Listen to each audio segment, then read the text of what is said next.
What's on the silver screen? I got some takes you wouldn't believe. Popmosis Film. All right, welcome to Popmosis Film. Today we're going to actually talk about Blade Runner 2049.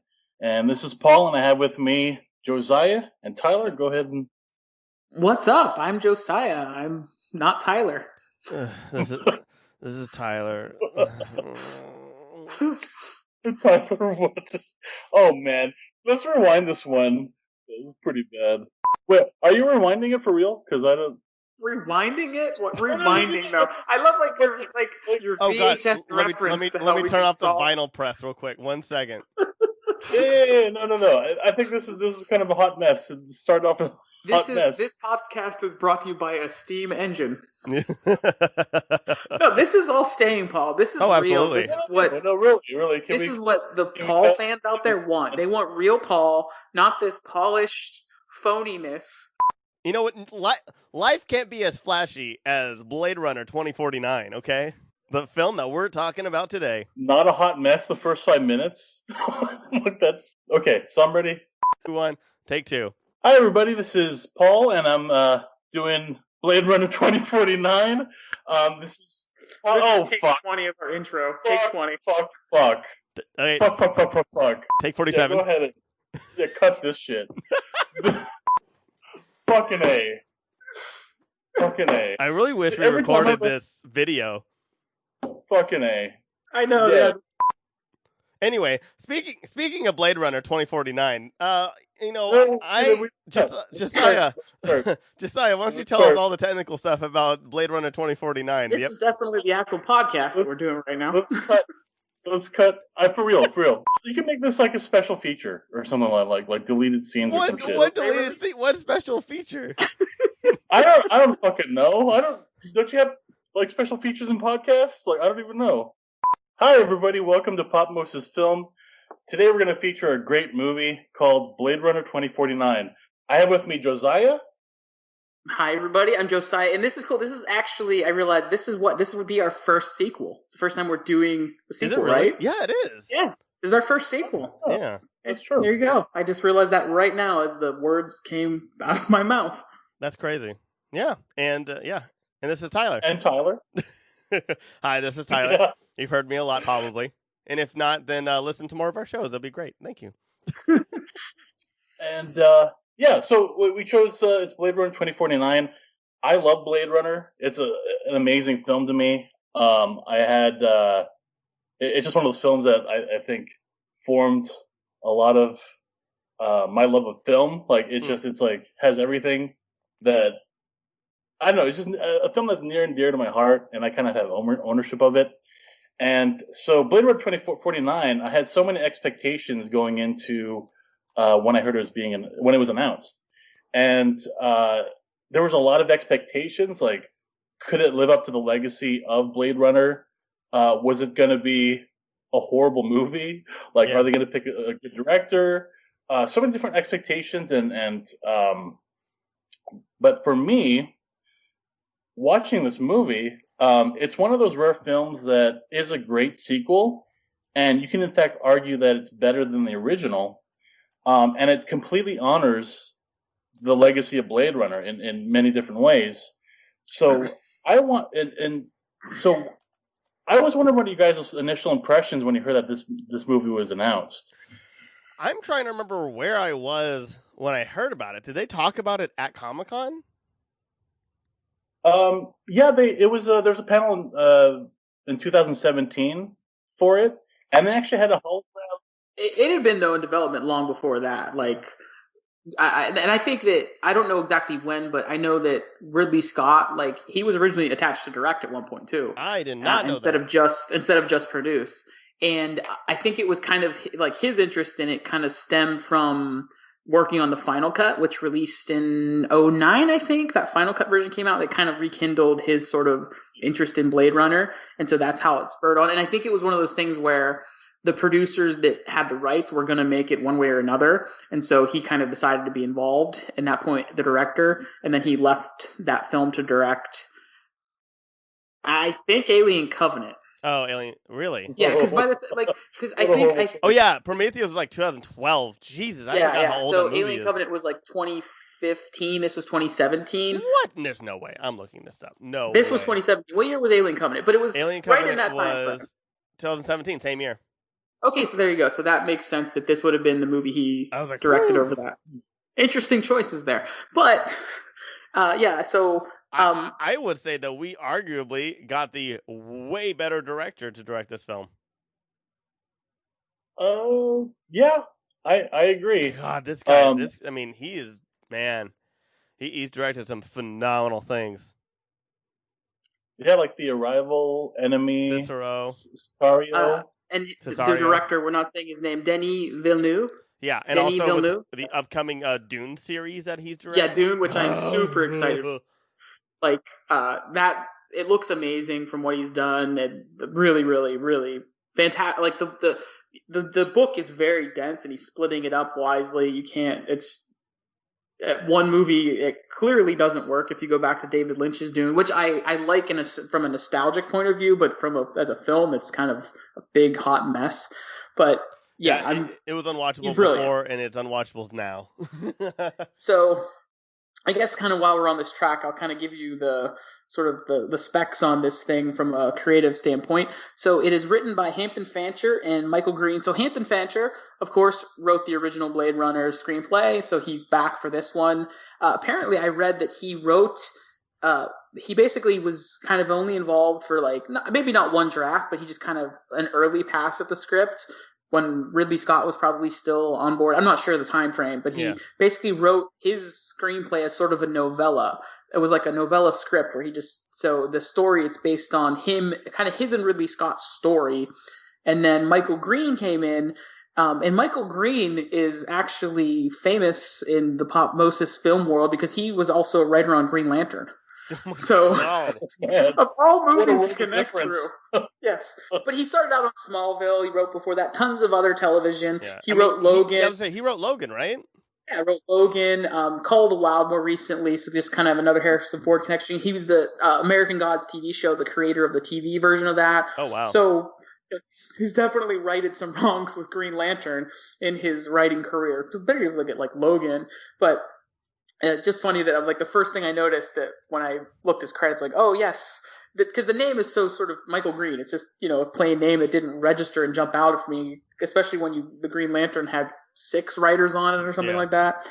Ridley Scott was, as I said, a producer, and there was a bunch of other producers, including Bud Yorkin, who was one of the financiers, kind of like the villains of the original film. Roger Deakins did the cinematography. An interesting thing, Roger Deakins, one of the most famous cinematographers, absolutely brilliant, done a lot of work with the Coen brothers, stuff like that. This is his first Oscar for Blade Runner 2049. He's nominated certainly more than 10 times. I don't know how many times. This is a gorgeous film. And more than 10. I mean, I would say I love Coen brother movies, but I don't think any of them are shot or as stunning looking at as this movie is. From a visual design perspective, it's amazing how everything is perfectly fits in that Blade Runner world, and it's very kind of nihilistic and. I think they go above and beyond the Blade Runner world. This is, I guess we'll get into that later. But man, I have so many opinions about this film. So and obviously Roger Deakins, who is just a brilliant, probably one of the best cinematographers ever. Only won an Oscar, his first Oscar for this film. And not that he didn't. I mean, this is a great film, deserving, but he's definitely had work before this, and it's well deserving of that. So it stars Ryan Gosling as Kay, Ana de Armas, I'm sure I'm pronouncing her name wrong, as Joy, Robin Wright as Lieutenant Joshi, Harrison Ford as Deckard, and Jared Leto as, what's his character? Wallace. I forget his first name. Wallace. Xander Wallace, thank you. The first time I thought it was Xander Wallace. Then I watched it again. I'm like, oh, I can't hear words correctly. So it had a budget of $150 million. Very expensive movie. It's 2 hours and 44 minutes, as we all know. It is a long movie. The opening weekend, it was $33 million. So I believe that was in October. It opened October 6, 2017. The U.S. gross was $92 million. And the global was $259 million. So it didn't really lose money, but with the box, it wasn't really successful, because if you think of what they spent on marketing this thing, it was pushed down your throat. So they probably just barely broke even on it at the box office, I would imagine. But yeah, $259 million global. Even the directors kind of said which is kind of fitting for the original. It's like basically a really expensive art movie. So as is the original. So it's a fitting sequel in that way. So those are kind of the who's its and what's its behind Blade Runner 2049. And I love the way this movie starts. It starts with the eye, just like Blade Runner, so it starts with the eye. Well, I want to stop before that. Before that, actually, even the credits are in the theme of the movie. So the company credits are like sort of pixelated and kind of breaking up. There's like the quality to those. It actually brings you into the world of the film before that eye even opens up. That was one of the things I noticed upon watching it again, that you get this like sort of pixel interference, which is really fitting too, because they talk about at a later point like the blackout of technology. So you get like this weird vibe of the past of this world before you enter this world. I thought that was really brilliant.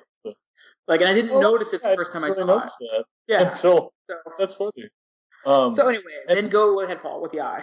So I just thought it was interesting that that original sequence with Sapper Morton and Kay, where he's waiting there while he harvests those worms, and with the pot of garlic, like that was actually all storyboarded by Ridley Scott for the original Blade Runner.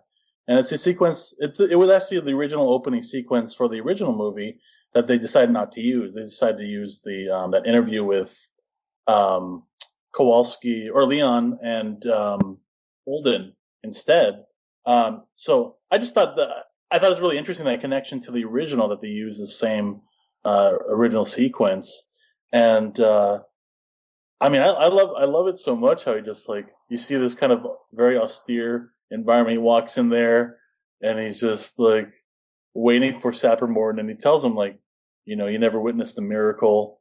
And so yeah, I mean, what do you guys think about that opening sequence? I think it's cool, like you said. So that basically the story kind of goes that it's in that Dangerous Days documentary, which we talked about in our Blade Runner episode, where Ridley Scott was just kind of, Hampton Fancher said working with him, he was just like this well of ideas where he just kind of come up with things. He's like, I see a pot boiling on the stove. And he described that scene to the writer. And then Hampton's like that was, how he is in the documentary, that just went off on this. And it's so cool because they show you in that documentary the storyboards, and then you see it like realized here.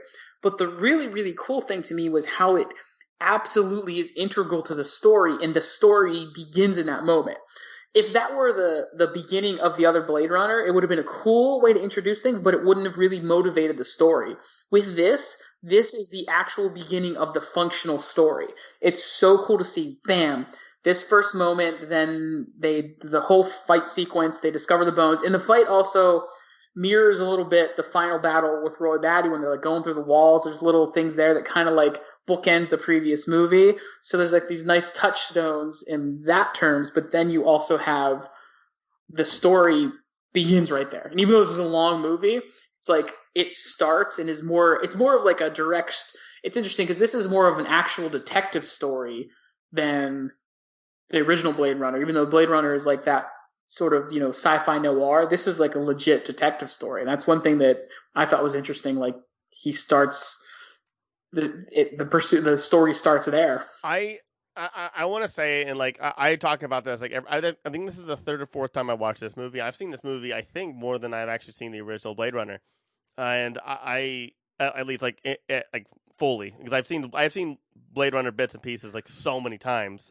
because I'll just pick and choose scenes and stuff. But like this one, it always amazes me seeing like Dave Bautista going from like me watching him wrestle to being in Guardians of the Galaxy, and kind of, his acting was kind of hard to watch a little bit in Guardians 1. Like it's because his Drax is written so well, and he's just so out, like, and he's just so awkward that it kind of works. And that's why I think I love Drax so much, because Drax is my favorite Guardian. Anyway, and then seeing him like in, I think it was Spectre for a little bit, like for like a teeny bit. And then seeing him in this movie at the beginning, he is so good. He is He is. so good. Like, and it's a subtle performance, which is like, especially when you trace back to wrestling, it's the opposite of that. Even though there's an aspect of him as a wrestler, he was like, it's funny because he as a wrestler was always more that like the beast kind of guy that didn't do as much talking, and hear that like with that quietness, and it's almost like that persona plays into this guy has a past. Yeah. But he's also, I mean, it's just he's so broken, and like he's there's a lot like he just, man, the whole conversation, like even just before the fight is just so tense and so good that like I don't know if it's just the director or what happened. Like it's actually really funny because I actually personally know his at this time especially, I don't know now, but I'm actually very good friends with his acting coach, who actually has been on a lot of our continuations and has also been a guest on our Grand Geekery show twice, where we sit down with him for 2 hours and talk to him. And he was telling me about he got to be on set and be there during all of this, and it's amazing how like far he went from just 2014, which was Guardians of the Galaxy, to now. Yeah, 2014. To just in 2 years and being in a James Bond movie and this movie and both, and like, James Bond, it was okay. He was just a bad guy. Performance wasn't, the greatest. It was good. It didn't take me out of the movie like some wrestlers have, but God, this movie, it was not only awesome, like just seeing him, but like really feeling the weight of the scene. I just honestly forgot it was like I saw him and go, "Oh my God, it's Dave Bautista," and then I just completely forgot because he just blends in and is this character, and the scene is so tense that I just don't even care. Well, that was the way when I watched it. When this is only the second time I've seen it, but 2049 because kids. This came out in 2017 when my daughter was born that year, so that tells you. Repeat movie viewings, unfortunately, used to be like my thing. Now it's not so much a part of my life. But whenever we were watching this, I remember we're watching it, Judy and I was like, that's Drax. She's like, what? She was just blown away. Yeah, but I love how like it just engrosses you in this world just so quickly. And I agree. Like I love Bautista's performance, and I mean, I think it's great. And I kind of have a feeling that he could have overpowered Kay, but he purposely sacrificed himself so that the trail would end there with, I think he was. I thought he was already weakened, though. What was it? I thought he was already weakened, though. Yeah, I mean, he's pretty old. I think he got there like in 2020 or something like that. So he's a relatively old replicant. And I like that how they upgraded the replicants from like the next 6 had the 4-year lifespan, and these ones had an unlimited lifespan.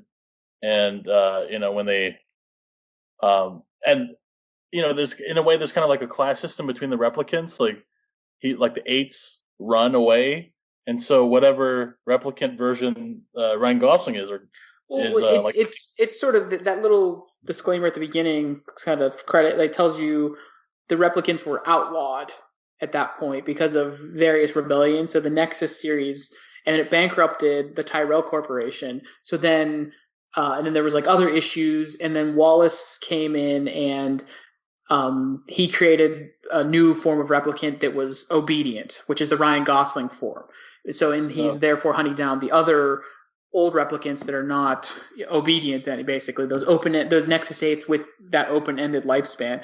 But there's also there's these two or three short films that are like anime, I think, that I've seen like 2 of them. So I've seen 2. I think there might be a third one, but they give you some of that backstory of like the things that happen with like Sapper, and then there's one where it kind of how the blackout happened, like the replicants tried to use like a nuclear bomb near Los Angeles, and it didn't quite work, but it like created this like electromagnetic pulse type thing that erased all the data. So like there's these short films that are like kind of the backstory that give you a little bit of that context. Not that you need it, but it just kind of fleshes out the world. It's kind of like the Animatrix. Yeah. It's by, I think, some of the people who I know the Cowboy Bebop guy. Yes. The guy who did Cowboy Bebop. Nabi. Yes, totally. And So yeah, after that, so he does a scan of the area with his drone, and he finds like this box in the ground, and he tells Robin Wright to dig for this, little locker box that's like buried in the under this tree. And he finds that tree by looking at that little daffodil or whatever that is, that little flower on the ground. He kind of notices it, and he's like, "Oh, what's that over there?" And then he does a scan, and he realizes that there's a locker box that they need to dig up. I really love that introduction into LA when he's flying over the city, and it's like way higher up than what we see in the original Blade Runner. It's like you kind of see in the crevices like all the holograms and like all the neon lights, but you're like way high up in the city, and I just love that Hans Zimmer, how he did the score. I love the that motorcycle sound in the soundtrack. Oh, I hated that actually. Oh, really? That annoying to me. I actually always forget how much I love the soundtrack and how much I want to like buy it, and I always forget to, and I probably will again. But like, I disagree with you, Josiah. I love it too. I love the soundtrack. You guys are both wrong. Clearly, I don't like the soundtrack, but I'm specifically that noise. I'm not. That's what I like the soundtrack, but that it sounded like a chainsaw or a lawnmower was like trying to start repeatedly. That's why. I like the score because it's very evocative of the Vangelis, but yet it's different, which it should be. But I'm referring to that specific noise, like there's like wow. I would much rather have that noise than all of the Dark Knight Rises soundtrack. I think. Sorry, shade. But the thing I guess I didn't like about it was it's like a. I don't know. This isn't a great way to describe it. It's like almost like a broken version of like the sound that Vangelis used and like the sort of wow sounds. But it's like almost like that's why I don't like it. That's all. And I like the soundtrack. I don't want to misinterpret my whole meaning here. So no, absolutely. I know what you mean. Yeah, I definitely like how the score is like an evolution of the Vangelis soundtrack. Like it's not just the same. By the way, thing. it was Hans Zimmer with someone else. So credit to his collaborator. The name escaped. I just give Hans full credit on that. I want to give credit because I kind of want to go back to one thing about this film. I really, really, really love like all of the supporting cast and characters, which definitely Blade Runner, the original, does not have that problem. Like I think in the first one, the only characters I actually like are Gaff, Harrison Ford, Edward James Olmos, Sean Young, and Roy Batty. Like everybody else, and then also the guy with the aging disease who helps create the replicants. Those are like the only characters I like and cared about in the entire film. Where everybody else is just kind of like, all right. Where this one, I love Robin Wright. I love Lieutenant Joshi. I love Joy. Love is awesome, but I love Joy. I'm sorry. I love Joy. Who is Love? Love is the villain, right? Yes, it's confusing because Love is a character, by the way. Yeah. But yes. So Love is. I think Wallace she's an awesome villain. Like I think she's also. She is, yes, because like her motivation is she so wants to please Wallace that she'll do anything to it, but she's also, you can see she's torn by what she's doing. I want to go on. And my favorite thing about her is that unlike Sean Young in Blade Runner, she actually knows she's replicant, which I think is cool. But I just kind of segueing because of that character. What that kind of made me really think about is this movie really. I felt that this more directly goes at the themes that the movie has, as opposed to the first one, which the themes are there, but they're more subtle and things. But this movie, it's a little bit more direct. Like there's. The other cops refer to Kay as a skin job. Even when Kay is dealing with Love, he diminishes her. So it's even though sure the replicants aren't human, but the other cops are dehumanizing Kay all the time. Even Lieutenant Joshi, Robin Wright's character, she diminishes him at one point. Or multiple points really, as sort of dehumanizes him. And then even Kay does it to Love. When she says something she says her name, he's like, "Oh, he gave you a name, that's cute." Is an insult to her, trying to like devalue what she has in her. And it's almost like in a way, like that's the moment where she's like, yeah, I hate you now. Yeah. Like in a way, it's like I'm on his side. Well, yeah, and he doesn't like her to begin with. So like, yeah. But it was just interesting how like the layers of like, it's just that sort of, you know, the racism of this world, that parallel where they call them, you know, the skin jobs, the other cops. There's a part where the cop who's the guy who's the sniper in The Dark Knight, you know, who was one of the Joker's lackeys, who has like Rachel Dawes on his thing. Yeah. That actor, I can't think of his name, but he's also, you know, the Russian guy in Ant-Man. He. Oh yes, God, I love that guy. I love that guy so much. He says like Coco. His character name is Coco. Yeah. So he says something like, he's like, about like when he's analyzing the bones, he's like, sort of under his breath, like sentimental skin job. And then he looks, you know, Kay gives him a look and he looks at Kay and he's like, sorry. And it was just that great sort of like, you know, like how he really feels, but yet like balancing. It just felt really real, that moment. Like it's just horrible, but yet honest. I want to give that guy a shout out quick. David Das Malchian. Anyway, that guy's awesome. He's always great. Yes, he's always amazing. I actually, I tweeted at him once with the GGD, and I was just like, just want to let you know you're a chameleon and a master of acting. And he tweeted us back, being like, "That is the nicest thing ever. Thank you so much." And he retweeted us too.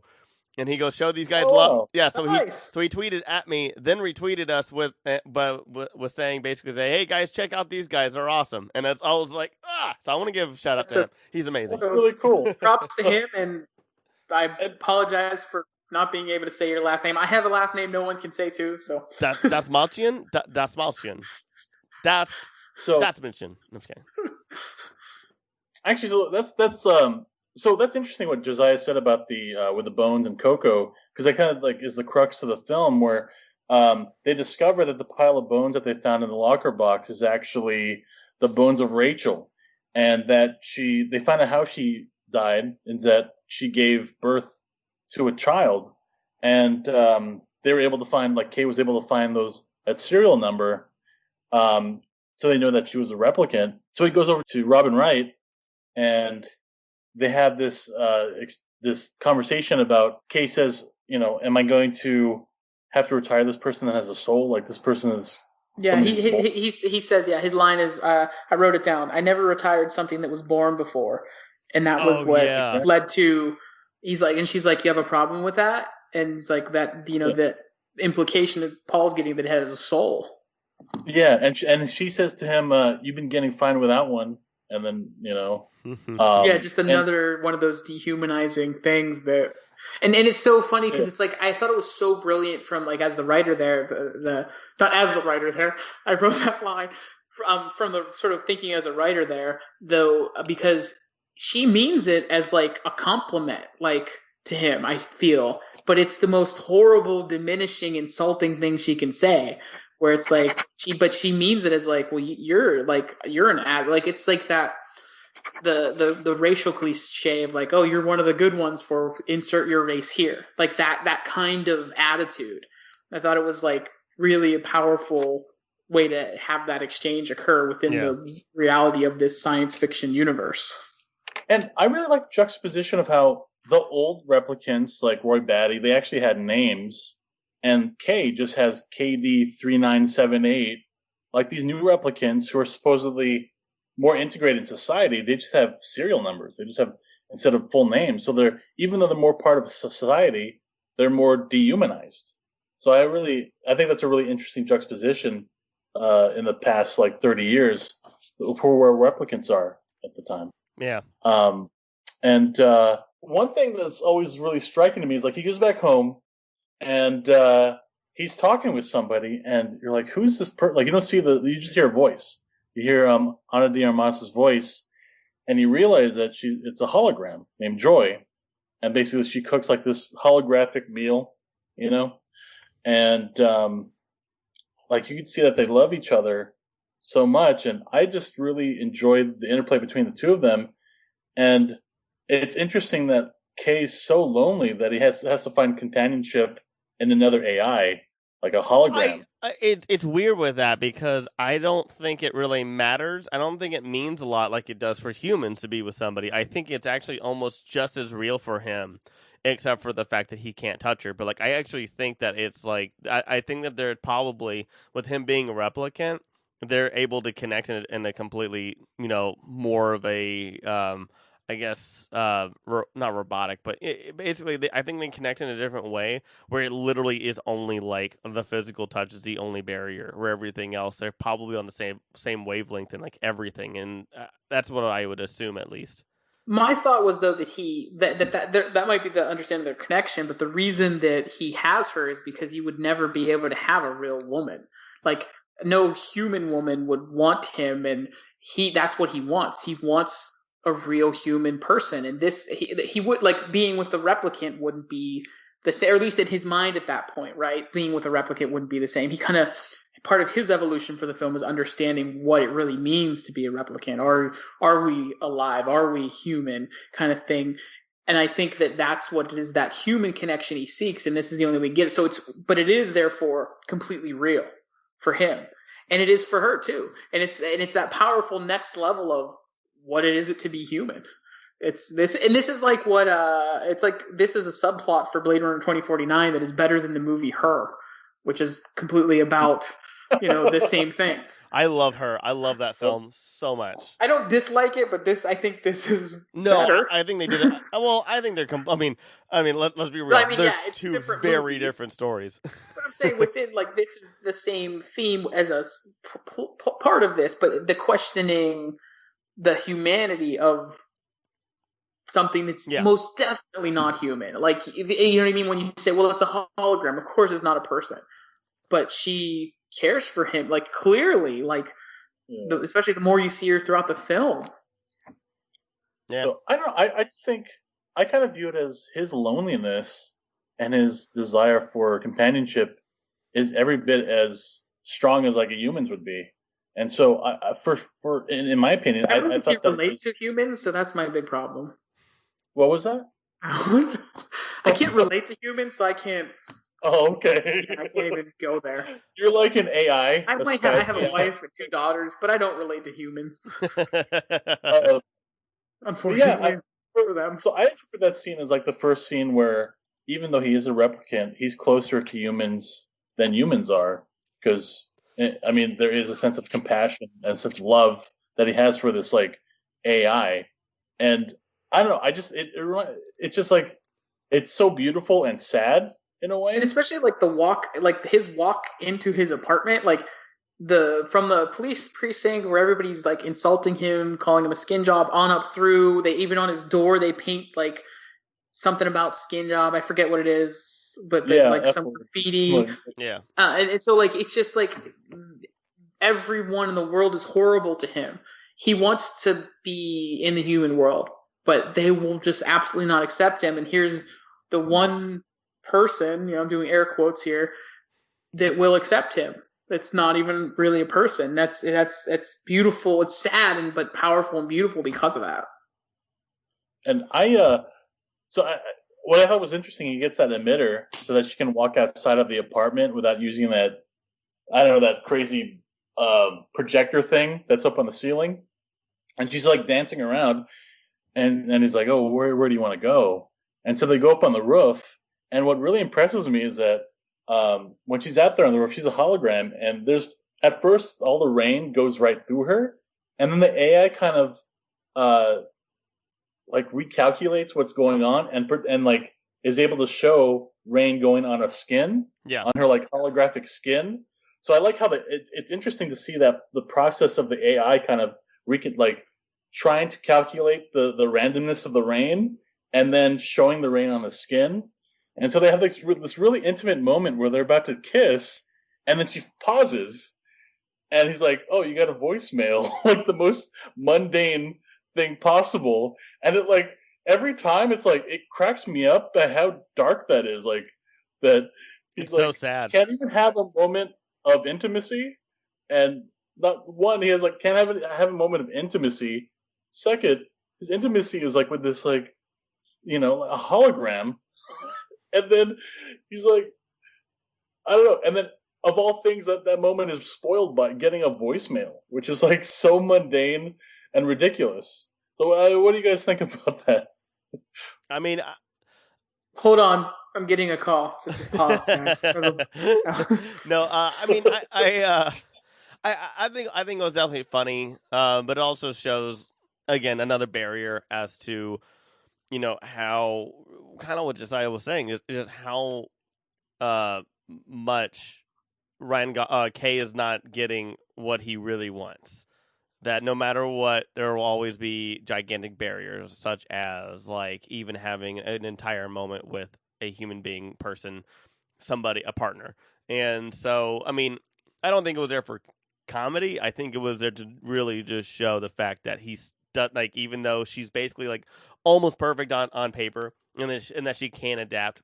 However, she still has major functions, which is telling him, giving him messages, giving him, basically being his secretary service. And I think it also shows, though, too, like there's another thing going on there where replicants are slaves in this world, and he is a slave, even though has his own place and he's free, quote, free in the world. He is still a slave and a slave to his job, because that's a call about the case and something, goes on with that. So it's like he is, even though he has the appearance of freedom, he is absolutely not free.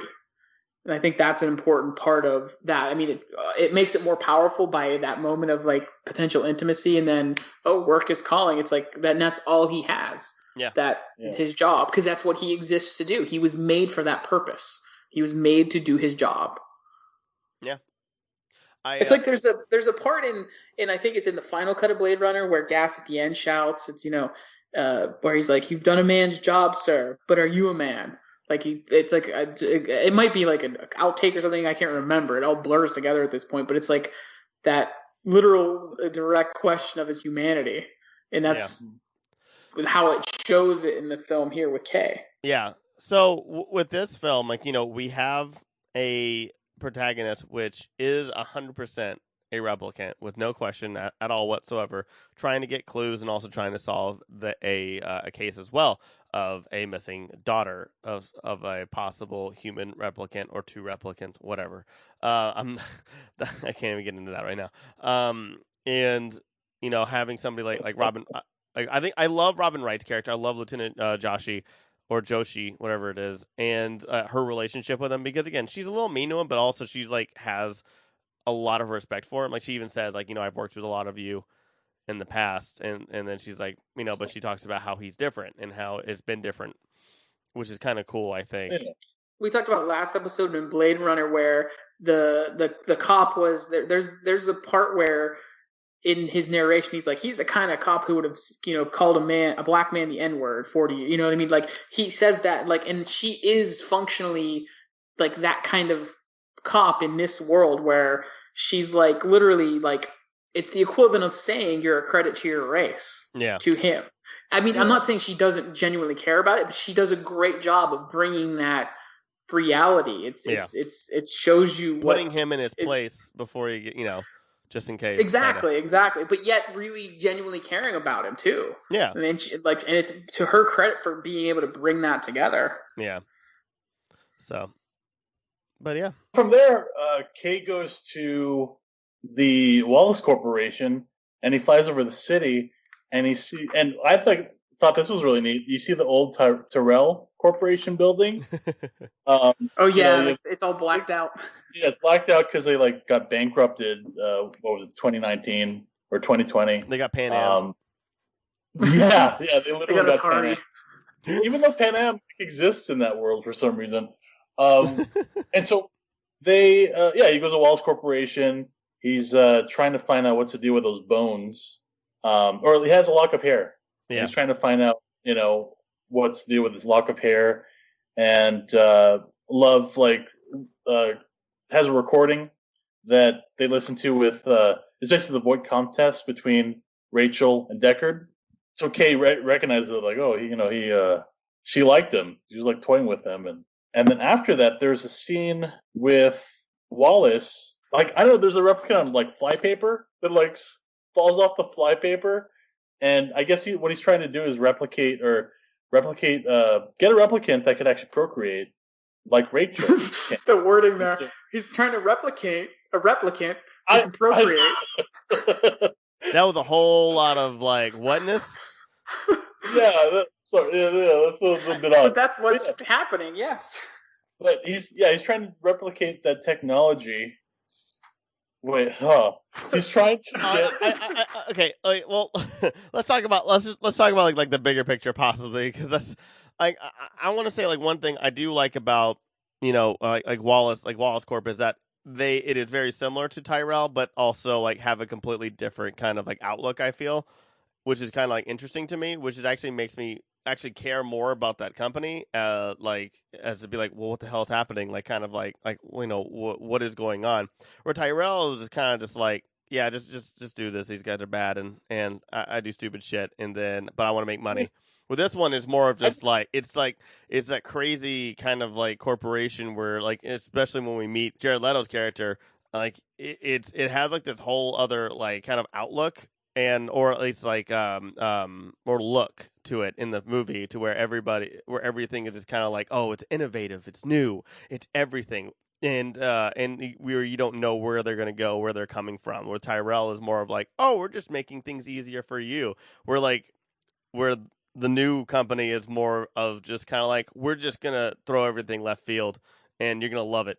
And that's it. Like, it has nothing to do with like making your life easier or even talking about it as consumers. It's talking about how innovative they are and bigger. And that's something I kind of picked up and liked.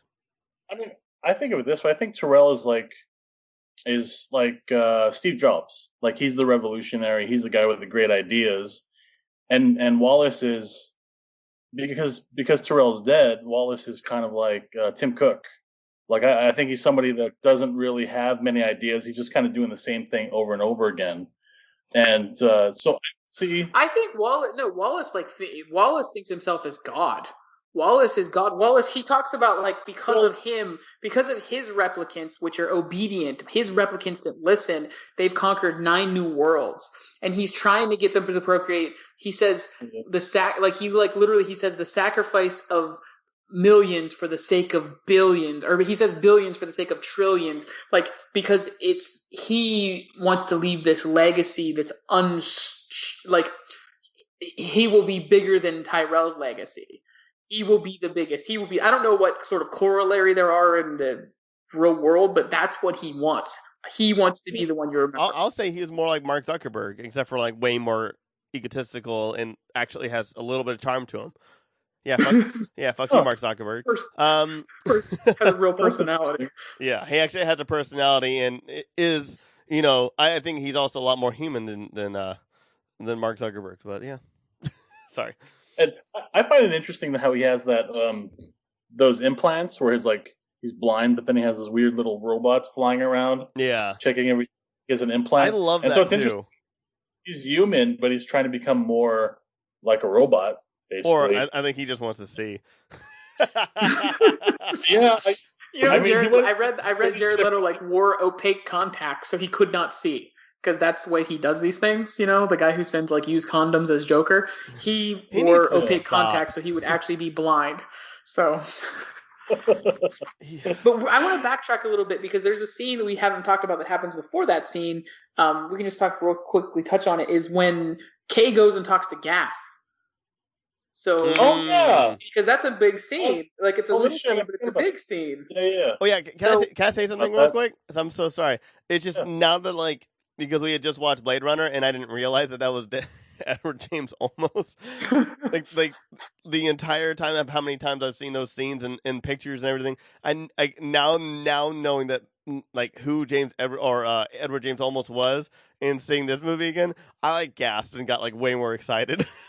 Now that I know who the hell he played. That's not just some guy. Well, no, like I said last episode, I knew Edward James Olmos was somewhere in Blade Runner, but I was like, maybe he's just such a small character, and that was it, and I just miss him every single time I watch it, or I see a scene, or I just don't watch those scenes that he's in. I look it up on IMDb and I see a picture, and I was just like, oh, he's like my favorite character of the first movie, almost. I love in this movie how he looks like Colonel Sanders. He's gonna do one of those KFC commercials. That's their new thing, right? They get a different actor like every time. Right? Yeah. The next one. He was like in mid-shoot. This was his. Yeah, he's like, I'm just gonna wear the same costume, this white thing with a bow tie. I don't want to have to change my hair or my mustache or my outfit, and I'll do your movie. One thing I did think that was funny. It shows Harrison Ford was like probably like unwilling to like wear a legit costume in this movie because later on he's like wearing like pants and a t-shirt, and I'm like, and Gaff is like decked out like Gaff would be because he's his character, whereas Harrison Ford, like I wanted to see him in some kind of like weird plaid button up with suspenders or something, but it's like no, Harrison Ford's like I'm just gonna wear a t-shirt and cargo pants. Like he's wearing a great. He's like I won't do the movie if you don't do that. And like jeans, like yeah. They had to like beg him. They had to like beg him to wear the cargo pants instead of jeans. He's like, I'm not wearing the goddamn trench coat again. But then they talked about that this is where there's an implication that Deckard is in fact a replicant when Gaff does say something. The line is something in his eyes, like something in his eyes, which is obviously significant, showing the eyes, and so that was really powerful. And then he puts down the origami sheep, which is also a cool little nugget to the original title of the book, To Android Stream of Electric Sheep by Philip K. Dick, which we haven't mentioned, so credit to him as well for originating the story that led down to this path as well. So I just thought it was how powerful, because this is like the first implication that Deckard could also be a replicant in this film in that way. And I read some interviews with the director, Denis Villeneuve. I'm trying my best to get that French pronunciation right. I Googled it. I studied French in college and high school, but my French is so bad that I apologize. Can we just call him Oh Hi Danny? Oh Hi Danny. Or Denny. Denny. Yeah, that's right. It's Denny. Oh, hi Denny. Yes, that's right. Okay. From now on in this episode, we are calling him Oh Hi Denny. Oh hi Denny. The rest of the episode. Oh hi Denny. I did not. Oh hi Denny. I'm throwing on my water glass here. I did not. I did not shoot her. I did not. But anyway, so Oh Hi Denny, he in an interview said he talked about this movie, like for him the movie is the original, like you go off of the ending of the original film where they kind of go off happily ever after, how it ends, what have you. That he said, but for him there's sort of two versions of the film that are the film that he thinks about. It's the original version and the final cut version. And he talked about how the original version is essentially a story of a human falling in love with an android while killing androids or a replicant. And then but the final cut makes it a human discovering that he is actually a replicant. And so he said he used the sort of tension of those two movies to inform this movie, where you're still not sure what's going on with Deckard specifically. It's not his movie, but there's still that question lingers out there. And this is that first big planted seed of that, because I feel like it gets to the question is if it's a replicant child that Rachel had, did Deckard have to also be a replicant in order for that to be a thing that can happen, or is it for lack of a better word, but like a mixed kid? And thank God for this movie for spelling it out, letting us know 100% as to what is happening and how. Just kidding, I'm just joking. It didn't do jack shit. I fucking love that. That it didn't do that. It didn't answer that question or answer that debate. Well, it's because they have probably another 3 trilogies planned where they do these things. No, it didn't make enough money. In 30 years when we get the next sequel, then we'll still not know. I'm sorry. I kind of want to know the answer. Like maybe not 100% spelled out, but even if there was a line of somebody saying there is a possibility. Or like even if it is Jared Leto's character where he goes, it is possible, blah blah blah blah blah blah, and that's it. But he doesn't have to say does he know how to do it? He doesn't know how to do it. Blah blah blah. Like anything. Like it's just. So let's bring it up now. Question now for both of you. Do you think he is, based on having seen this? Do you think he's a replicant? No, because he's gotten older, and now the replicants haven't. Well, the replicants age. The replicants still age. Do they? But no. Okay. Sorry. when he How they age is a different question. how they age and everything. So the first Blade Runner, I mean, Harrison Ford really aged. Yeah, but like really, the he aged. The original Blade Runner, they only lasted for what 4 to 6 years. They had a 4-year lifespan built. 4-year life, yeah. So yeah, he's not a replicant. He's just not. Like that answers the question there. Well, he would be if he is. He's the Nexus 8, as opposed to the Nexus. What was it in Blade Runner? They were the Nexus 6s, right? Those were the ones he was pursuing. That was at that point at the top of the line. So he was. So was possibly 7? Maybe he's a 7. Yeah, exactly. So maybe they'd be the Nexus 7, and the Nexus 8 were then the generation that came from them. They are replicants. I don't think he's a replicant personally. I think if he was a replicant, nobody would give a shit. Oh yeah, no. I honestly think he's human. Basically for the same reasons that were explained in the last podcast about Blade Runner. Narratively, it just would have been better that he's a human. Yeah, and that a replicant taught him how to be human. They really try to make us think that he's a replicant in this film, though. I will say that this film did a way bigger, way more push to make us believe that he is. But the thing is I don't know if I'm stubborn, or the fact is that no, it doesn't make any sense. Because again, if he was a replicant, he served his time. I'm sure somebody basically, especially like with Edward James Olmos, like they wouldn't have given a shit if he was a replicant. They would have been like, just live out in the desert, do nothing. You've served your purpose, and you've saved a lot of lives. And you're not gonna rise against us. You're not gonna leave us. You're not gonna do anything. Just fucking go. Like they wouldn't care. He wouldn't rise up. Like he's seen both sides, where he saw the humanization of Roy Batty and them, and still wasn't like 100% okay with it. Like I'm sure. I just don't think with 30 years in between, that they would care 30 years later about him and a daughter replicant. Why would they care 30 years later, especially when she's fully grown as well? That's what I'm saying, is like I just don't think it really makes a lot of sense as to why the entire world would care 30 years later as opposed to maybe 5, or maybe like I don't know. In the context of the movie, in the context of the movie. Well, I'm just saying, like, in the timeline. No, I don't think he's a replicant at all. I'm saying if he was, they would have looked for him way earlier.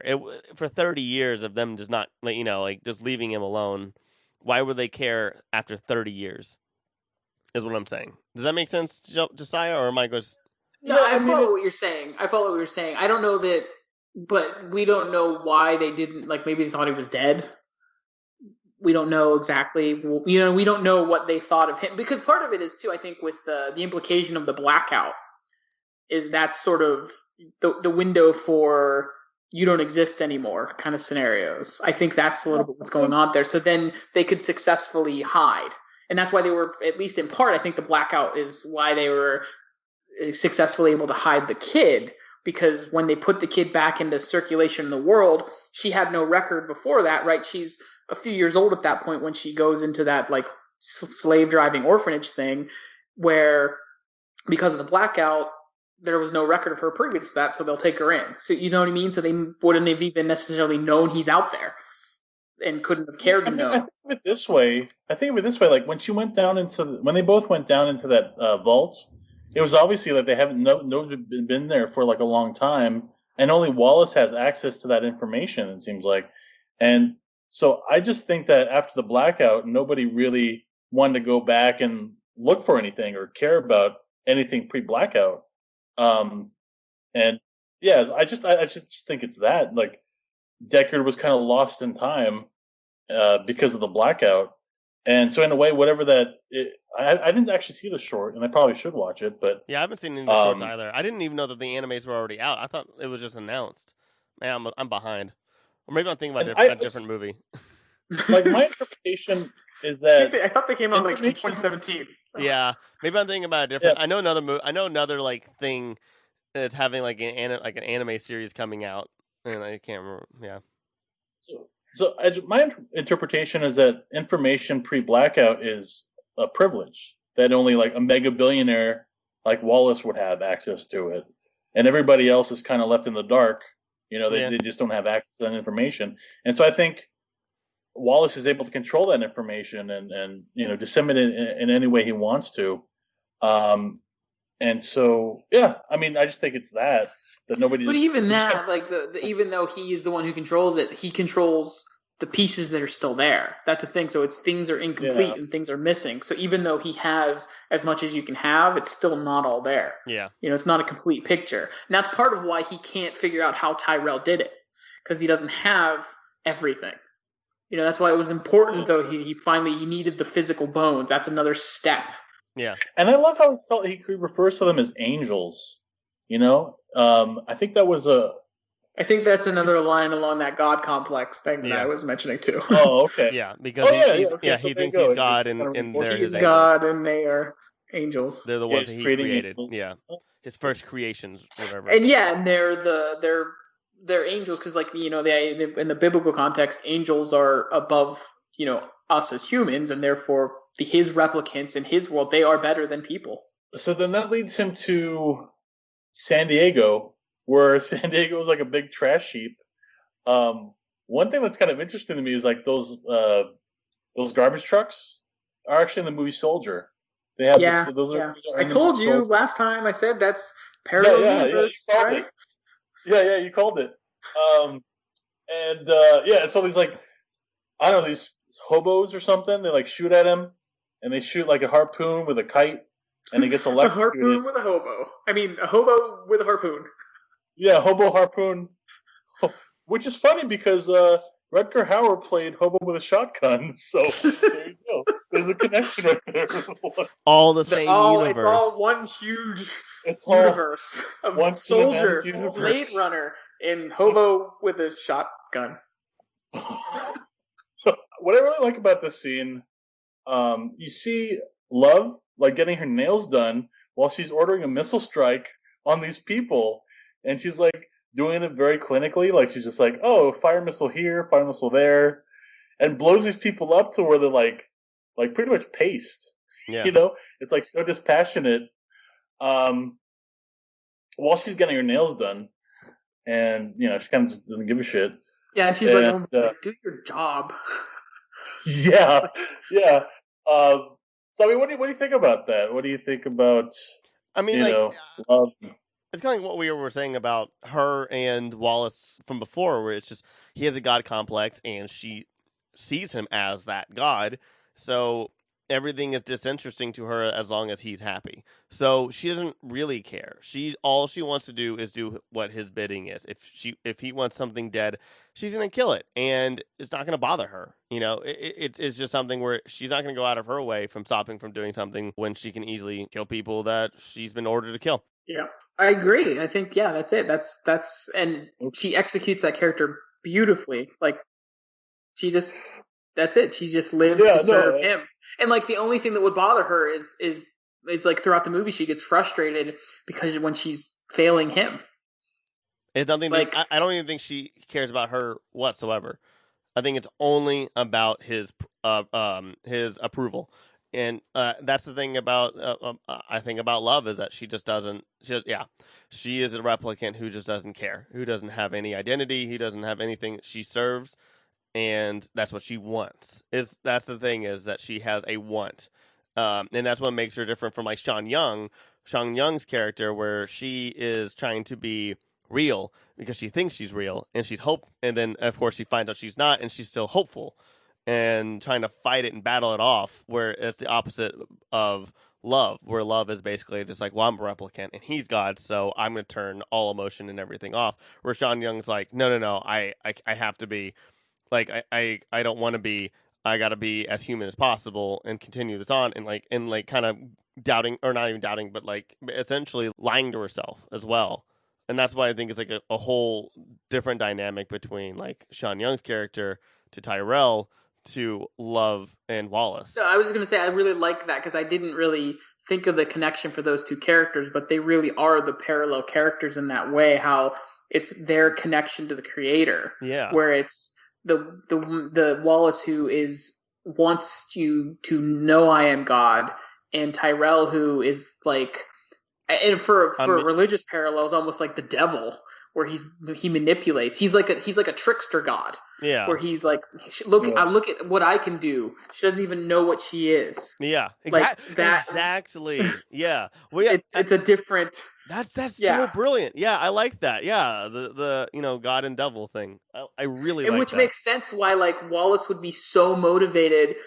Like he's interesting because he's really like in a sense the villain of the piece, but he doesn't at all see himself as that. Whereas Tyrell is obviously like the real villain of that piece, and he doesn't see himself as that, but yet he knows he's not a good guy. He just doesn't care. Whereas Wallace, though, he thinks he is a great man, and he will show the world he is a great man. And I don't think that he's really all that bad, minus like maybe wanting to hurt a couple humans.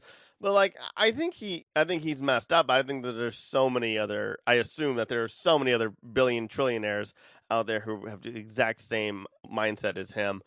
I think he wants to be the best, the very best, and no one ever was. And to catch them is his real. I'm just kidding. I'm sorry. That was the Pokemon lyrics. Anyways,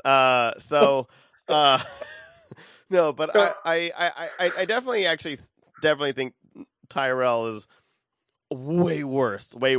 Like what he was saying, where he's messing with them and they bring him in, they do like the tests are so like aggravating to them, and like it's kind of like a game to him, where Wallace he wants to be God to them, where he wants them. Yeah, like Wallace is, whatever you think of it, he legitimately sees it as doing good. Yeah. Whereas Tyrell, it doesn't. That's not his motation at all. It's almost like he has the power to do it. Yeah, and that test is all to anger them. It's all not even show it's to show other emotions. It is only there to anger the replicants, and it's like him just toying with them. I don't think that with Tyrell there was any malice behind it. I think there was pure scientific totally was. I mean, the whole thing, whenever he meets Sean Young's character, whenever he meets her, and like Tyrell just like, what do you think? And he's like, replicant. She's like, yeah, and like he's just like, well, does she know? And he's just like, no, and you're just like, you're an asshole. Like you're just an asshole. To test the limits of what replicants can do and how much they could pass as human.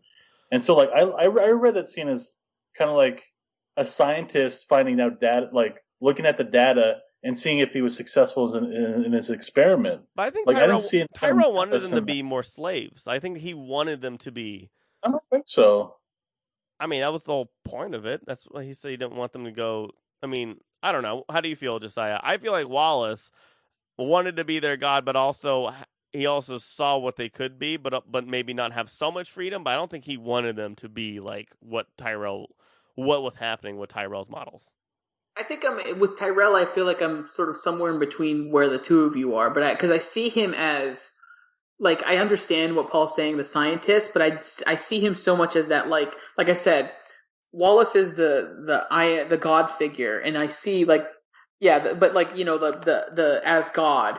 And businessman is God, and Tyrell is like scientist.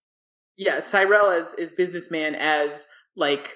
I'm sorry, Tyrell is like trickster, like the scientist trickster though, where he takes. To me, it felt like he took pleasure in. Maybe it's like because of that scientist side, it takes pleasure in proving that he's smarter than and better others. Than them. Oh, like, yeah. Because there's the implication that Harrison Ford, right, the Deckard, is the best Blade Runner. That's why he's brought out of retirement, because he's the best.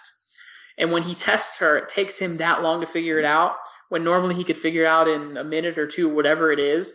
Like, I think he takes the joy in proving his superiority through his creation. That's kind of where I land with him. Yeah. Yeah. And I don't know, it's interesting to compare the two. And Wallace is definitely he sees himself like a god. And it's interesting that his motivations are very similar to like that underground replicant movement, in that they want to be, have that freedom. It's just he wants to kind of have it under the banner of the Wallace Corporation. Yeah. He wants to be the one that leads them to break that wall, as they say. And he wants to find out that secret to where he could create replicants that can procreate. I don't think he wants to hurt any of the replicants, where Tyrell, I think, kind of got joy out of it. I don't think I don't know. I don't think Tyrell really wanted to hurt them. I just think he was. I mean, he didn't care about Roy or any of them about bringing them in. He didn't he want them dead? Didn't he want them gone? No, he didn't want them. No, he didn't want them dead. I don't think all that directive to get them killed wasn't Tyrell's directive. It was that's something just the law. Yeah, that's true. Because they're off world and they can't be on Earth. It's illegal for them to be on Earth. That's where that comes from. Yeah, and Tyrell had no control over that. And in fact, if it was up to him, he would want it so that they are allowed on Earth because he could, market more replicants and he could I don't know about that. I think you're making a leap there that he'd want them on Earth. But I'm saying the man was man of money and everything. He could have captured them and put them somewhere in the Tyrell Corporation. There was so much he could have done. That he's the most powerful corporation in the universe, not just the world. He has the power to say replicants can be on Earth, I think. And I think he keeps replicants off Earth because that's another measure of control. I think to keep them as slaves. Yeah. They're not even worthy of being on the home world. I don't know how much, I don't know how much. I love how we're talking about Tyrell all this time that we barely touched on him. The previous episode is kind of funny. I think it's important because it also shows, I think also we're proving more and more and more also that Deckard is not a replicant because, why would,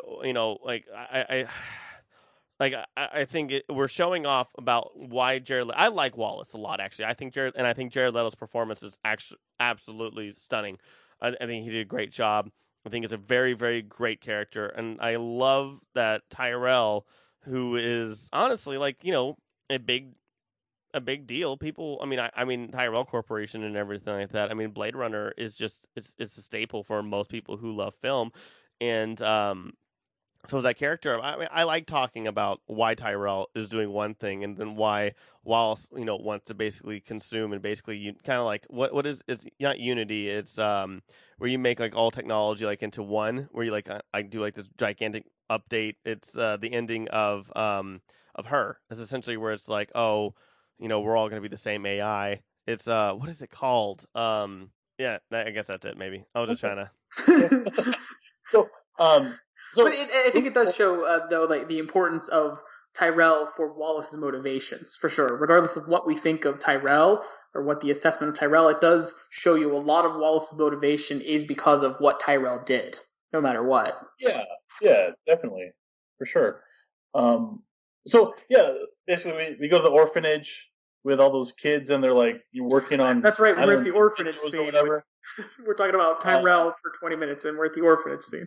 Yeah, we're halfway through the movie, so he finds out that he had a memory of these kids chasing after him to steal his wooden horse, and he gets to the orphanage, and he realizes, hey, this is the same orphanage that was in my memory. And he goes over and he finds that horse in in some ashes, and it totally breaks his world because he realizes that he might be real. He might be, he might be the son that everybody's looking for. He might be that hybrid of replicants and human. Did you like that twist at the time? If you were to put yourself in the movie and you haven't seen this movie before, and you were to watch it, do you think that's a good twist to have in this movie? I think it is because the movie here, the crux is sort of like the first movie, right, where you have Deckard. Part of it is him throughout that film, therefore then questioning his humanity. If you have someone who knows he's a replicant as your main protagonist, he has to, what's the reverse of that?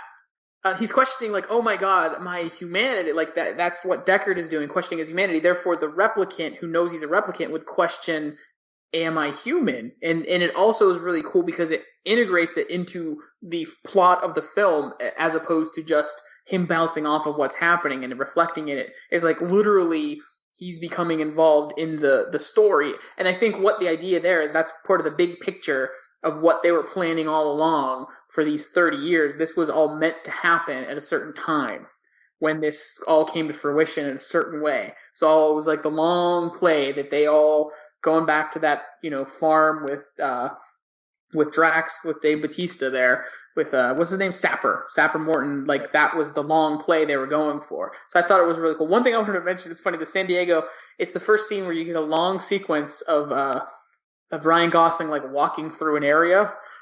There's a lot of those in this movie where he very slowly explores something.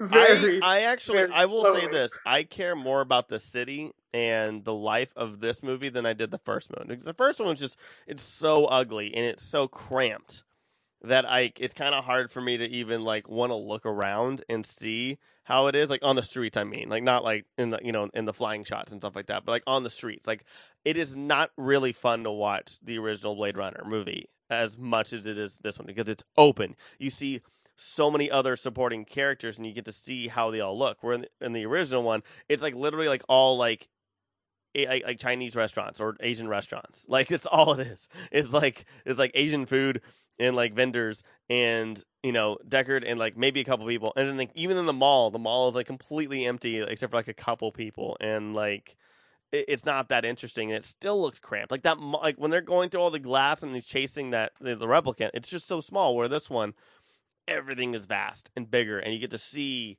like everything, and you can see like buildings like 3 blocks away, from just looking from a street view. And I like that, and I think it's way more interesting to me, especially seeing all the different people, and of course like you're meeting other like sex replicants and stuff like that as well, which is I think fascinating as well. Of course you think the sex replicants are fascinating. I am talking about everything in general, but I also think the fact that, yes, 30 years prior, like all that stuff, like, yeah, everything's on the run, everything's hidden and stuff like that, and they're like right there in plain sight. And I love the fact that they're also going after and not teasing, but kind of messing with Ryan Gosling's character when he's so in love with Joy. I really like when they're on the streets and like he's by that bar that has a bunch of prostitutes or whatever. And, you would like this scene with prostitutes, Paul. Oh, wow. But anyway, there's like this advertisement. Well, not just one, many prostitutes.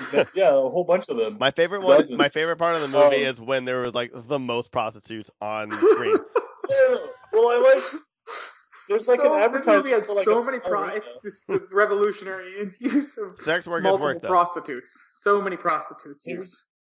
Yeah, there's like this ballerina that's like dancing.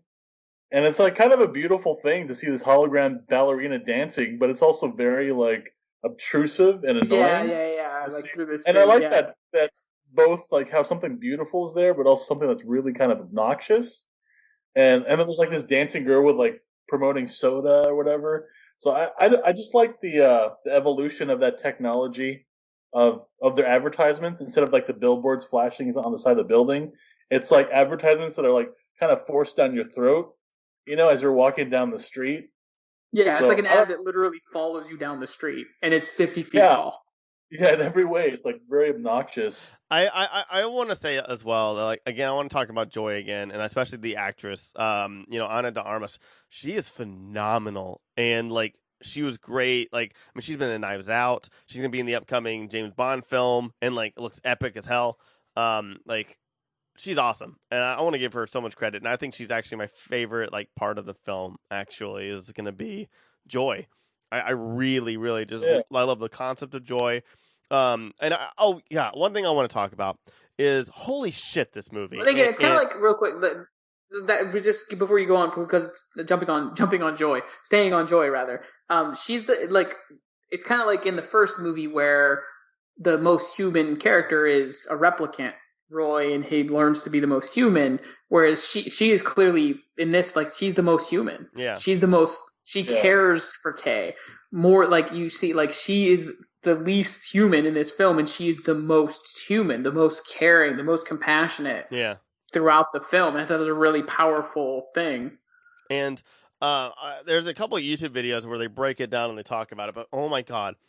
The scene where with Mackenzie Davis, who is also great in this film, but like the intimate scene or leading up to it, that CGI. Finally, we can talk about a prostitute. Finally, no, I'm just kidding. No, but the real context. No, but I'm sorry, but you're right. It's a really powerful, beautiful scene. Well, it's not even that. It's just that CG, that, and like there are YouTube videos that talk about it. Like that is so hard and like so mesmerizing. Like it honestly looks perfect.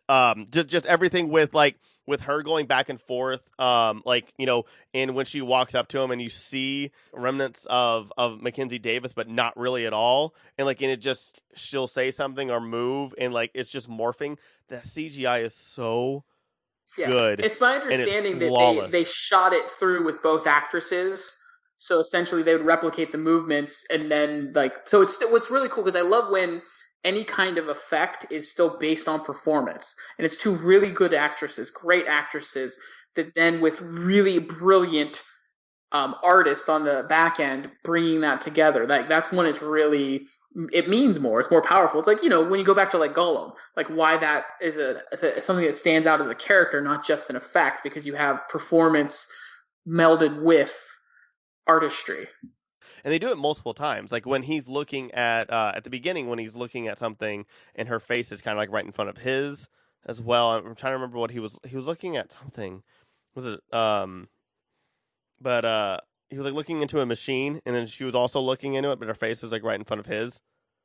Oh yeah, it was like a microfiche or something. Yeah. And it made the clickety sound when he was looking at the DNA for the two kids that were put up for adoption. Like he's trying to find out which. Yeah, like all that is just really, really, really hard. You don't just be like, okay, copy paste, okay, just put it on there. No, like they have to meld like both actors' thing, make it look flawless, make it look good, lighting, everything. Like everything has to be like 100% perfect, and it is so well done. And I love CG, and I love like everything. And they try to do so much with it, and I just want to give them props and at least bring it up in this podcast, talking about like the intimate scene is stunning, and it's scary how like, you know, with how we are coming with deep fakes right now, how like this was just like it's kind of like almost the same thing where it's just like a copy over the other person, like when they would move, and it's so good, and it's like so good to the story, I think, as well. I think it really builds up Kay and also just makes Joy like what Josiah was saying, like really honestly the most human character in this whole film, and it's awesome, and that's it. Like, oh no, I agree with you. I think it's an amazing scene, and I love how they're like trying to sync up with, you know, like Mackenzie Davis and Ana de Armas, like they're trying to sync up, and sometimes they do, and sometimes they don't. But I just love that how like the AI is trying to figure out how to incorporate like this replicant body, and also, you know, accommodate Kay, and like have this like replicant AI threesome thing going on. Well, and it wasn't even. It wasn't even that. Like it was kind of like her. It was just basically she wants to give him at least one night of physicality of their relationship. So like Mackenzie Davis like wasn't even there because she was a replicant, right? Yeah. Yeah. Like she was also. So like like I think so. It doesn't even matter. I don't know. I also was just talking wholly on a technical aspect of it. And that's another thing. It's like that scene really it really advances the story. It's not something that kind of is show offy, you know, just so we can do it. It really advances the story and makes you question, like, does this AI does Joy love Kay, and does Kay love Joy?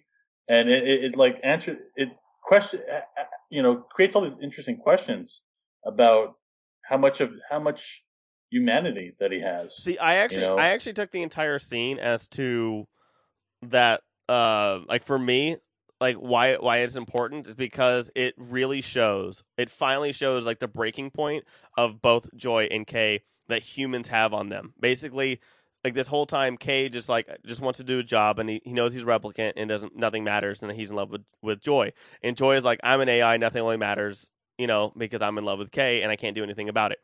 Where now they're meeting all these humans and all this stuff that's happening and knowing about a replicant reproducing.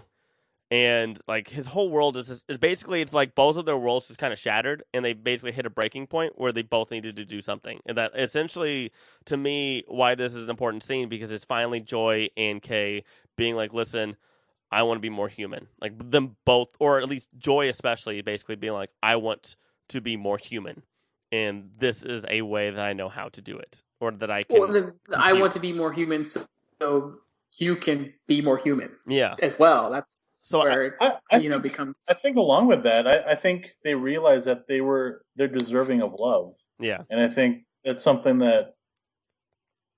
Yeah, I think replicants don't ever think that. They think of themselves as the lowest part of society, and or they just in that moment, or they also just grasp onto their false memories. And they're just yeah, like, all right.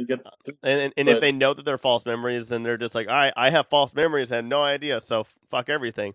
Or they don't know. But I mean, that's a very human decision to make to realize that you're deserving of love. You know that you know. Absolutely. So yeah, I don't know. That scene is just really powerful, and I'm glad you brought it up. Yeah, because man, I love how this movie takes a lot of ideas introduced in Blade Runner and really expands upon them in very interesting and thought-provoking ways. That and not overt, and it's not like overtly. It's more of just kind of like it has like this whole thing where it doesn't like really show you. It just kind of has it on screen, and it kind of just tells you as opposed to just showing you, which I think is kind of nice as well. I think, to me, the way I look at this movie, I look at it as a miracle that like this thought-provoking, really great sequel, possibly better than the original, sequel to Blade Runner, with all this baggage of like legacy, and because a lot of people like really love Blade Runner, attached to it. It's coming from something that has, like you said, a lot of baggage, but also a lot of failure to it as well. Like Blade Runner was not a hit, and had a couple in cuts that were not beloved by a lot of people. And it went through a lot, like publicly, in the film, in the film scene and everything. It is a, it was one of those movies where it was just like, had they not kept working on it, it would have just died off and nobody would have talked about it ever again. I just think the very making of this movie was just a bold thing to do. Yeah, because there's so many things that could have went wrong, and like a lot of the people's tastes nowadays are way dumber than it is in 1982. So to even double down on the same cerebral film as Blade Runner and even expand those concepts is really risky. And I think I actually completely disagree. I think the 80s people were smarter than the 90s. I think the 90s we got I think societally we just got dumb. There's not that many smart movies in the 90s. But nowadays, look at Inception, look at Arrival, look at look anything Christopher Nolan does. I actually have to disagree and give the audience credit. I think people do like smarter movies now. I think there have been a lot of other movies that are really smart out there. I mean, hell, Winter Soldier is doing well, and I actually think that that's a brilliant freaking movie.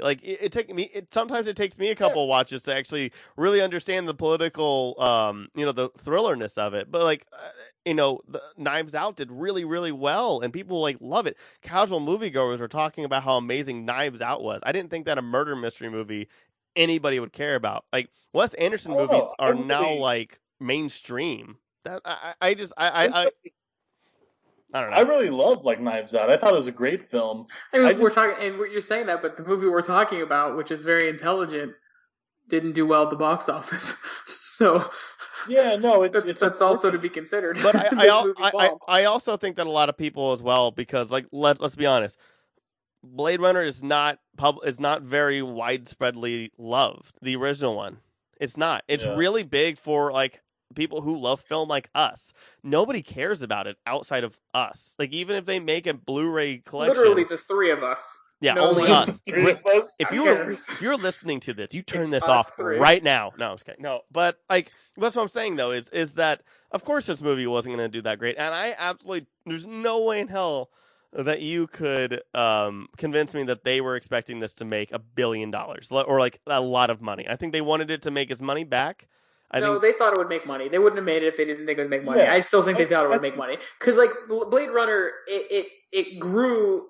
Because of cinema people, it became a cult classic, and it's revered therefore now as a classic, and therefore there is space for a sequel. Look at an example. This isn't necessarily the best, but Terminator versus Terminator 2.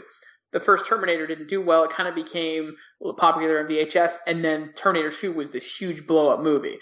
I think there was some understanding. I don't think it was they were motivated by making art. I think maybe the creative. I don't think Blade Runner had the blow up like Terminator did. No, but I know. I agree with you totally there. I'm just trying to think of another parallel. But I think that I mean, maybe a better parallel would be like Tron. Neither Tron movie did very well. They both kind of were not financially successful, but I'm sure they thought that this would do better than it did.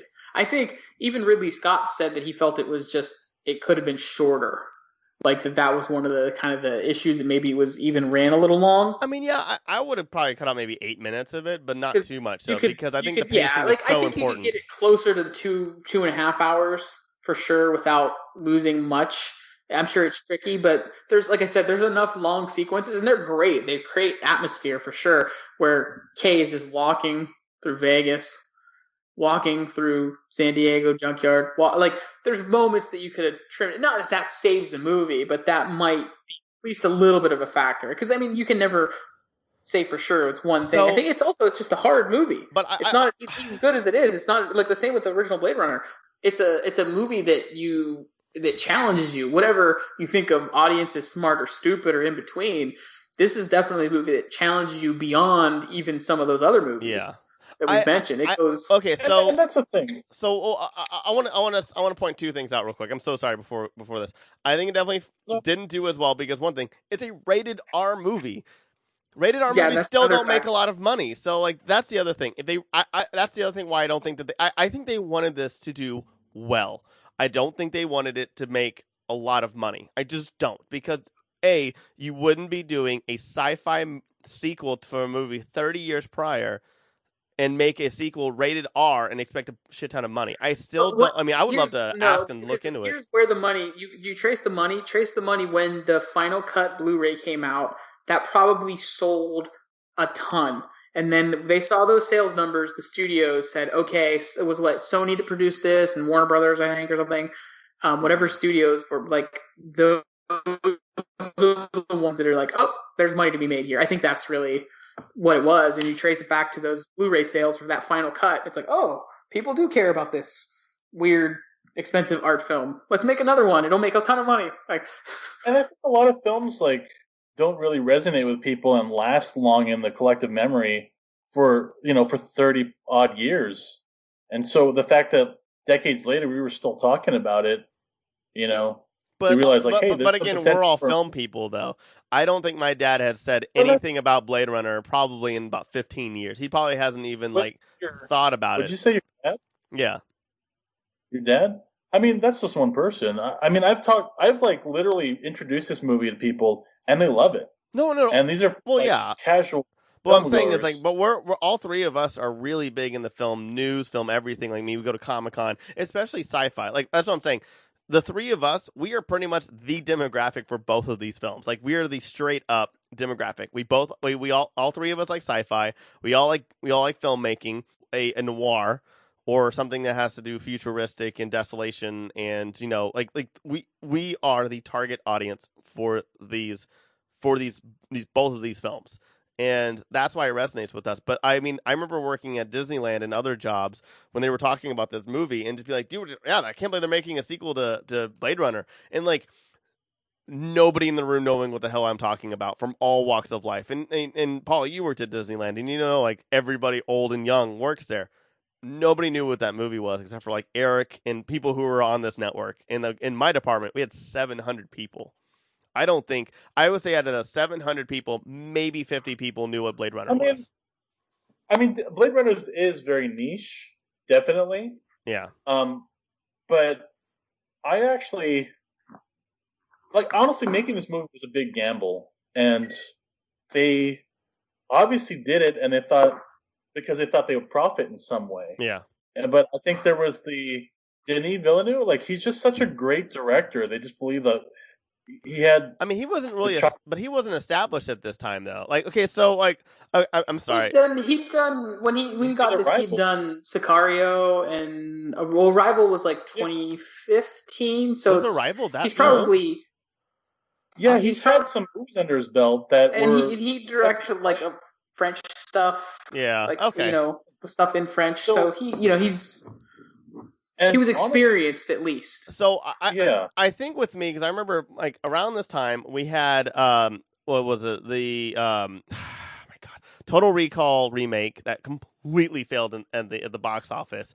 At this time we've had, and Tron Tron Legacy already came out. I just don't see how at this time how they would think that a sequel to a sci-fi film, especially again being rated, I don't see how being rated R, why it would make money when like every other attempt had failed so miserably, like Total Recall, Tron Legacy, like we both said before. I mean, and I think you're forgetting the international market too, because in like Japan, people fucking love Blade Runner so much. yeah, Like I think the international market also had a lot of interest, and I think that was a little part too. yeah, that's true. So we fast forward a little bit, and we get to Kay, and he actually visits Dr. Anna Stelline, and she's the one that actually makes memories. And so he's trying to figure out whether the memory of the horse, if that was a real one. And she mentions that memories are based off of feelings, or feelings are what people really remember. It's not the actual details.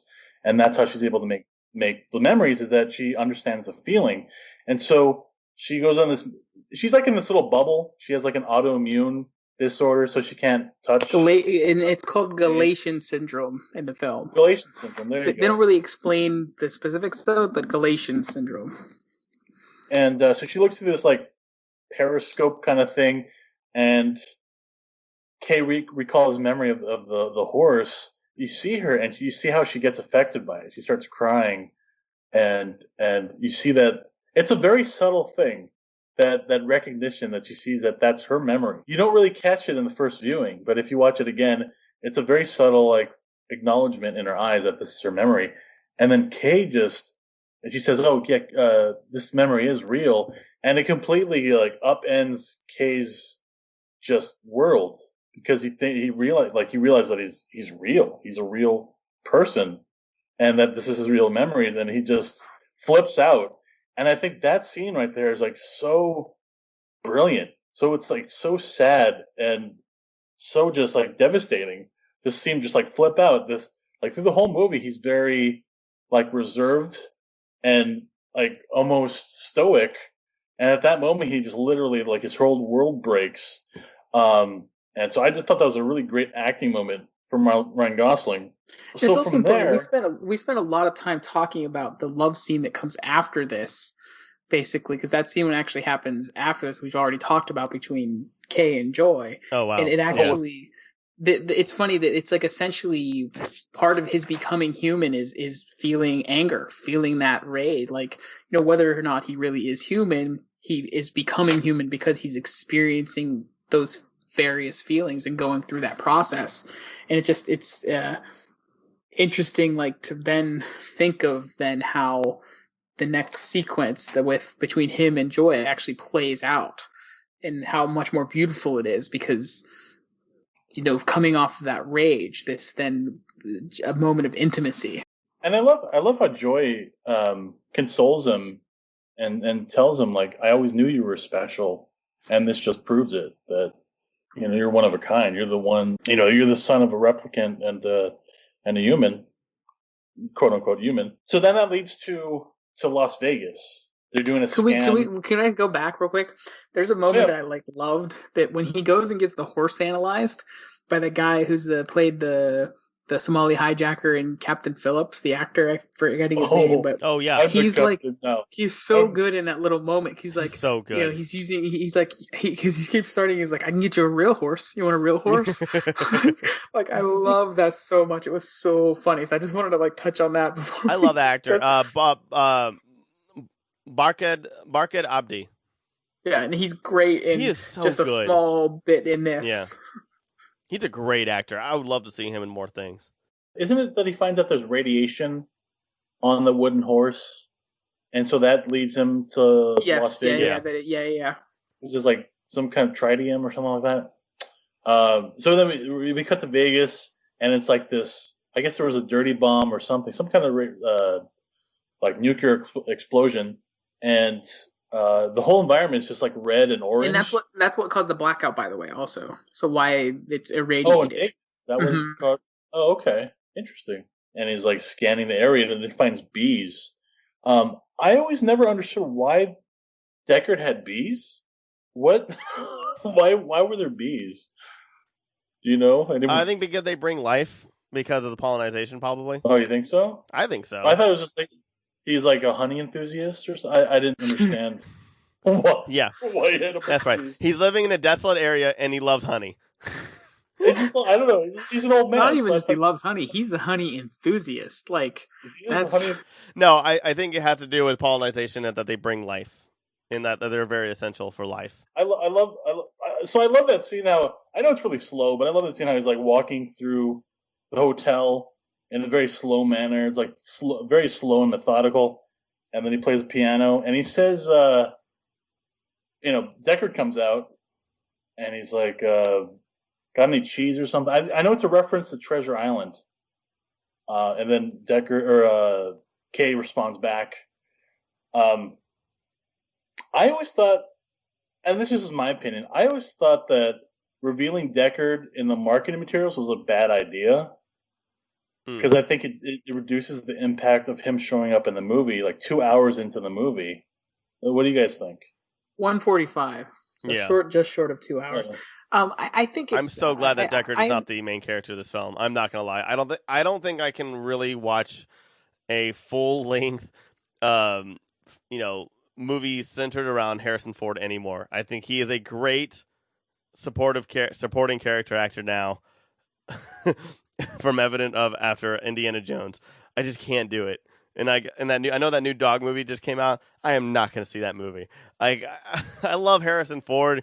I just don't want to see him as the main character of things anymore. And I don't really care about the main character in that movie is the dog. Yeah, that's So- true. That is true. But like He's the dog supporting character. Deckard had his own story, and I actually care more about. I actually like Kay more. I just like Kay. I really do as a character. But Deckard's awesome too. Like. He's just an awesome character, where Kay is just like a phenomenal, and also I would say a more relatable character. Yeah, I never really compared the two of them. I really like both characters in their own rights. I was annoyed that they revealed Harrison Ford is in it before the movie came out. I mean, I understand why they did it so that people would see the movie. Yeah, definitely. Harrison Ford has like a lot of backlinks. Like, yeah, because I wouldn't I personally, if Harrison Ford's not at all involved in this, and I'm like, well, I'm less interested instantly. Doesn't mean it's going to be bad, but I mean, I probably that just means the longer I kind of wait to see it kind of scenario. But at the same time, I'd have to relook at the marketing materials. I don't know if they like overdid it with like Harrison Ford, or if it was just like he has that. I think from what I remember, it's just kind of that like. You don't know, so like a gravelly line at the end of a trailer. That's how I remember it. Yeah. And if that's the way it is, then it kind of works because you're setting it up in a way that he's not the star of this movie, but he's in it. So, I mean, it was and I'm probably the vocal minority in this. I think it was the right call to do that, but just on a personal level, I wish it was a complete surprise that he shows up in the movie. But again, that's just me. To me, the complete surprise was Sean Young being in this movie. Like, that was awesome. Oh, yeah. I honestly had no idea if she was going to be in it or not because of. I don't want to get into that, but. Well, she denied, to keep it secret. She was actually denying that she was involved. Oh, she had she had the biggest NDA. Definitely. So we go from there, and Kay gets shot at by Deckard, and they're like, Deckard's kind of chasing him through that auditorium with all the holograms, and like Elvis and Frank Sinatra, and they like kind of, hash it out, like they're drinking some whiskey, and I just like that whole scene between the two of them, kind of hashing it out. They abduct Deckard, and the Resistance come and get him. So he's like brought into the human resistance, or he's brought into the replicant resistance, and they tell him like, oh, actually, it was a daughter. Messes up again. He realized he thought he was real, but then in actuality he is a replicant, which he initially thought. So what did you guys think about that reveal of like that replicant resistance? Well, I mean, I don't think it was a reveal. I think it was more like, I mean, they were alluding to it the entire film. Yeah, like we see the leader of that resistance very early on tell the prostitutes to like keep an eye on him. Like they know, like literally, like I said, she was there from the beginning when the baby was born and everything. She knows this is the long game. She knows this is about to happen. She knows what he knows. She knows the memories he has implanted in his head. She knows that he's part of the key of getting Deckard back into the game, kind of thing. Absolutely. And then the game changing. So she knows all that. The one-eyed leader lady, I'm forgetting her name as well. So it's like all planned out, and they tease it throughout. So it just kind of been kind of coming to fruition. Real quick though, we got to go back because we're overlooking when love comes in the death of Joy. Yeah. That big moment where it is so hard. Oh my God! What's wrong with me? What's wrong with me? you just don't want to deal with it because it was horrible. I hate watching it. I was devastated, to be honest. But yeah, no, go ahead. What were you gonna say about Joy? Well, it sucked. I absolutely hate watching that scene. It is so effective too. Like it's so weird, like how everything that they connect everything, especially like getting her out of the apartment and everything. Just God, the whole car when she gets messed with, or when it messes with the system and she's glitching. Like, oh God, I don't think there's anything else really to say about Joy, in fact, besides the fact that we love her. But we have not even talked about the child at all. And that, I don't think that actress is phenomenal. And going back to her scene as well, real quick, is like when Paul mentioned it, when she's looking at the memory, like through the tears, she's like, when he's trying to, is it real? And before he has his, like, because we kind of focused on the K side of it a little bit, where she's like, someone lived this. Yes, this happened. So like I actually wrote that line that like when it's like those are like those moments when it's so good that, and like Paul said, the first time you watch it you kind of miss that a little bit, the real meaning behind what she's saying. You just think she's so empathetic or something, but it's like and no, it's like that's her memory, that's her reality, and it shows like whatever she is, she's human. Like has feeling, and she cares and loves and feels the pain of that moment again when she sees it through Kay. I don't know. It just always breaks my heart to see that happen, because obviously Joy loves Kay so much that like they really love each other, and so when you see that her die, it really just like is really very effective.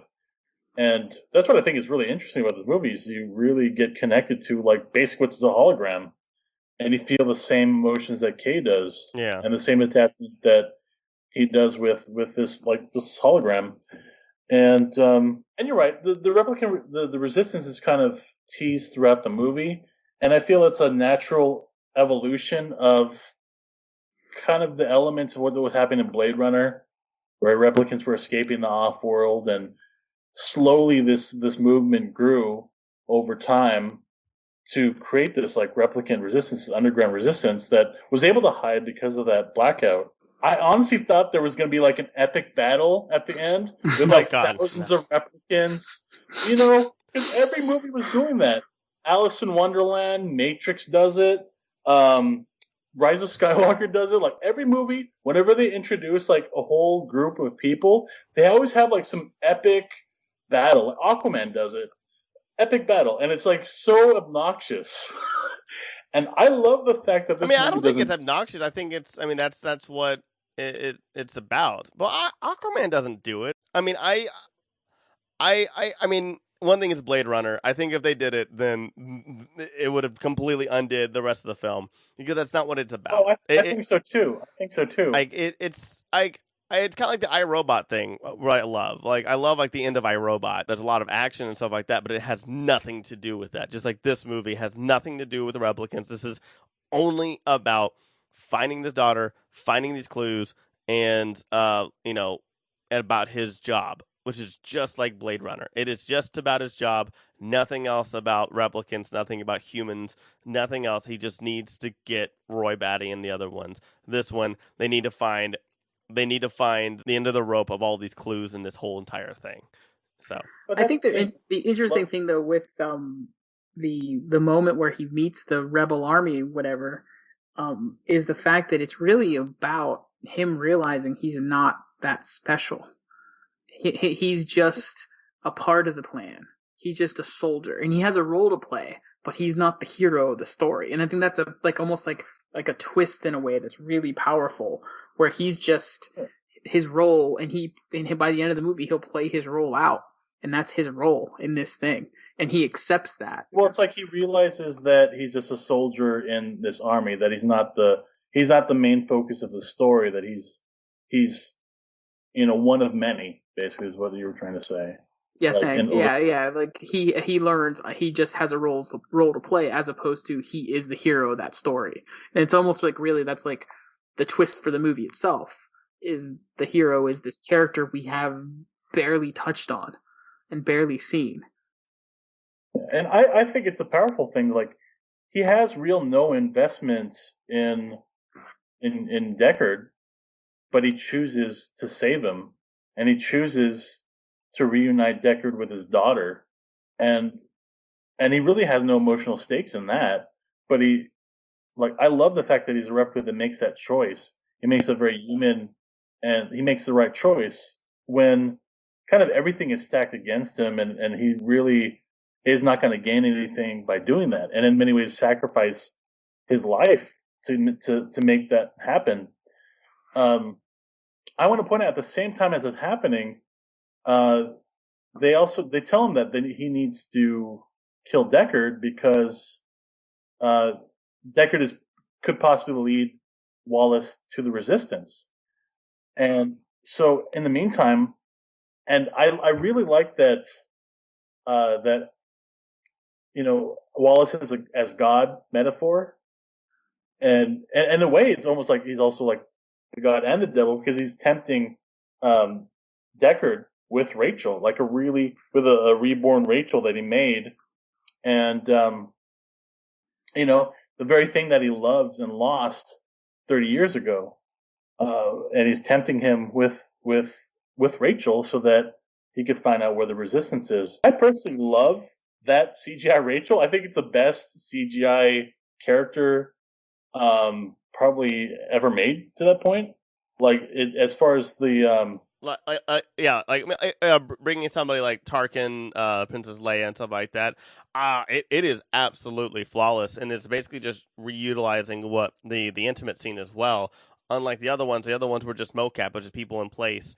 Where that one was like Sean Young was there as well with the other person, and they just went through. But that's the thing, is like where Star Wars kind of weren't able to have, where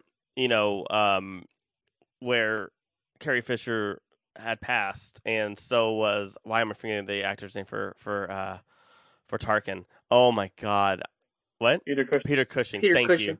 But they were no longer with us, so they weren't there to stand in. It was kind of also like the thing with Paul Walker, where his brothers, who relatively look like him, were able to at least sit in and stand in and be there for them to draw over, and it's a lot easier for VFX artists. The fact that Sean Young is still alive and looks pretty great for her age, it's very easy for them to put the face over because they also have the double as well for her. I was like, how do they do that? Well, Sean Young has definitely aged in the last 30 years. No. I know they had to use some kind of CGI, but it was flawless. Like, I wasn't taken out of the movie at all. No, and usually scenes that I'm taken out of, like Grand Moff Tarkin. I was totally taken out. Like, this looks so phony. This is ridiculous. I still think he looks great. Princess Leia, it just like would look so odd. But this movie, I was convinced. I will say the best one is Guardians of the Galaxy 2 with God, why it's late. We're recording this really late with Kurt Russell. Right? Kurt Russell's facing Guardians 2. Oh, the de-aging for Kurt Russell. I think Marvel's done a pretty good job with. Oh my God, Robert Downey Jr. in Civil War. Oh, holy shit! So Deckard refuses. They kill Rachel, like, just so cold. They'll just like shoot her in the head like nothing. And they're going to transport him to Offworld so they can torture him some more. And then Kay intercepts. And I really like that line, dying for the right cause is the most human thing we can do. And I love that cause that the resistance leader says to him, and that Kay takes to heart. And I love that scene so much, where he looks up at Joy, giant pink Joy that, reaches out to him. And it's just such a beautiful scene. And then he makes the decision to go and rescue Deckard. that whole fight sequence as where those rising tides on like at the foundation of that wall. It's just like amazingly shot and very stark and bleak, and I just love how brutal it is. And I really, yeah, I just love how intimate. It's such an intimate fight between the two, between Love and Kay, and I was relieved because they didn't do the epic like you know giant battle that I thought they were gonna do. That I thought they were hinting at 10 minutes earlier. But what did you guys think about that last confrontation? I personally think it's pretty phenomenal having these two characters that are polar opposites, where Kay wants to be human and has finally found love and has had and now knows loss, where you also have Love, who is doing something selfishly, basically for love and acceptance of of a god, and is a little affected by what she's doing, but it still overall doesn't care. And so I think that them battling it out, I thought it was a great confrontation. I think it was well executed. I don't really have a lot to say about it, like compared to, because I think it's like you can't compare it. I honestly don't think you can compare it to like Deckard and Roy. Like there's so much personality and from two opposing people that one person, Deckard, who is not the brightest and doesn't really care about anything, he just does it because he's told to, and Roy, who is just so superior and understands things and is already and basically is already talkative and basically wants to be heard. I think that there's a completely different dynamic between the two films, and both are great, honestly. I think it's kind of interesting the difference between in that scene between that and like his confrontation with Sapper, because with Sapper he had a conversation with him, and he said, "Oh, I prefer to take you in," but at that point he was like, he was out to kill Love. He was very brutal. Like he held her down so she could drown, and he was just like full fury. Like he had no. Well, I think it's because Sapper lived a life and had had an identity at that point where he was living in a home and everything, and like just also I think like what we were talking about at the beginning, I think he let Kay win because he was done, and I think Sapper just wanted to put up a fight and die. I don't think he wanted to be brought in. Where Love was just going to kill Kay. She was just going to do everything she could to just destroy everybody, to do whatever Wallace wanted her to do, and she didn't care. And that's the difference. That's why he didn't talk to her, because she was just like, nope, I'm going to kill you. Like, I'm not going to monologue. If you monologue, I'm just going to kill you. So that's the difference. Where again, like Roy wanted to monologue. He wanted to be heard. He wanted Deckard to understand. And Deckard was already kind of breaking and kind of realizing and questioning and everything. So it makes sense. Where Kay just felt all lost. He lost literally the most important thing to him. He doesn't want to talk about it. He doesn't want to talk about it. Love doesn't want to talk about it. He just wants to drown the piece of shit. She killed Joy, and I always thought of it as like he just has this laser focus, because by being told that, by having the aim of being human and sacrificing yourself for another human, and to get Deckard to his daughter, he realizes that that's something that's worth dying for. And so he just, I don't know, I like that he takes that up as his cause, that to save Deckard. And so yeah, I love that scene. And I really love the very end where it's snowing, and you have, Deckard asks him, like, was it for you? Like, why did you do this for me? And he's like, I don't remember the exact dialogue between the two of them, but I just like the selflessness in that act of bringing Deckard to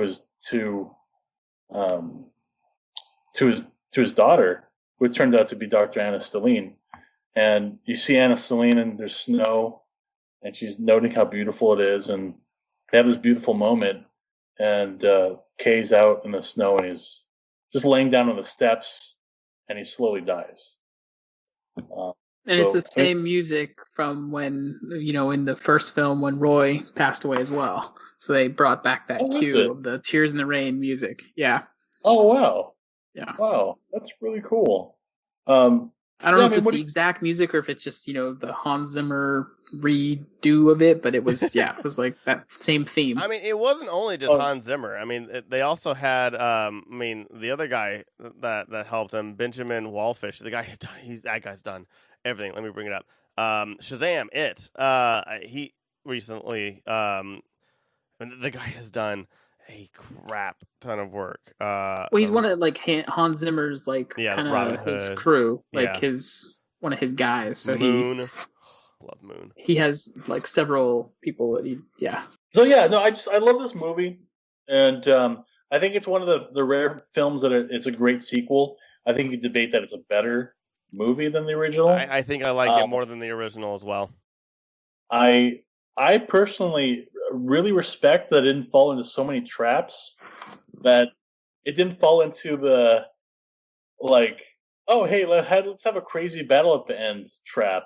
It didn't fall into the let's just do the same story as Blade Runner trap, where we just have Deckard chase after Blade Runners. Yeah, I just appreciate that it didn't fall into the same traps as a lot of other movies. It didn't go the dumb route of hey, we'll have bigger explosions, or hey, we'll do the Blade Runner story again, but with just a different Blade Runner. And so there's all these different things that it was like navigating a minefield making this movie, I imagine. And they made all the right choices that I really respect.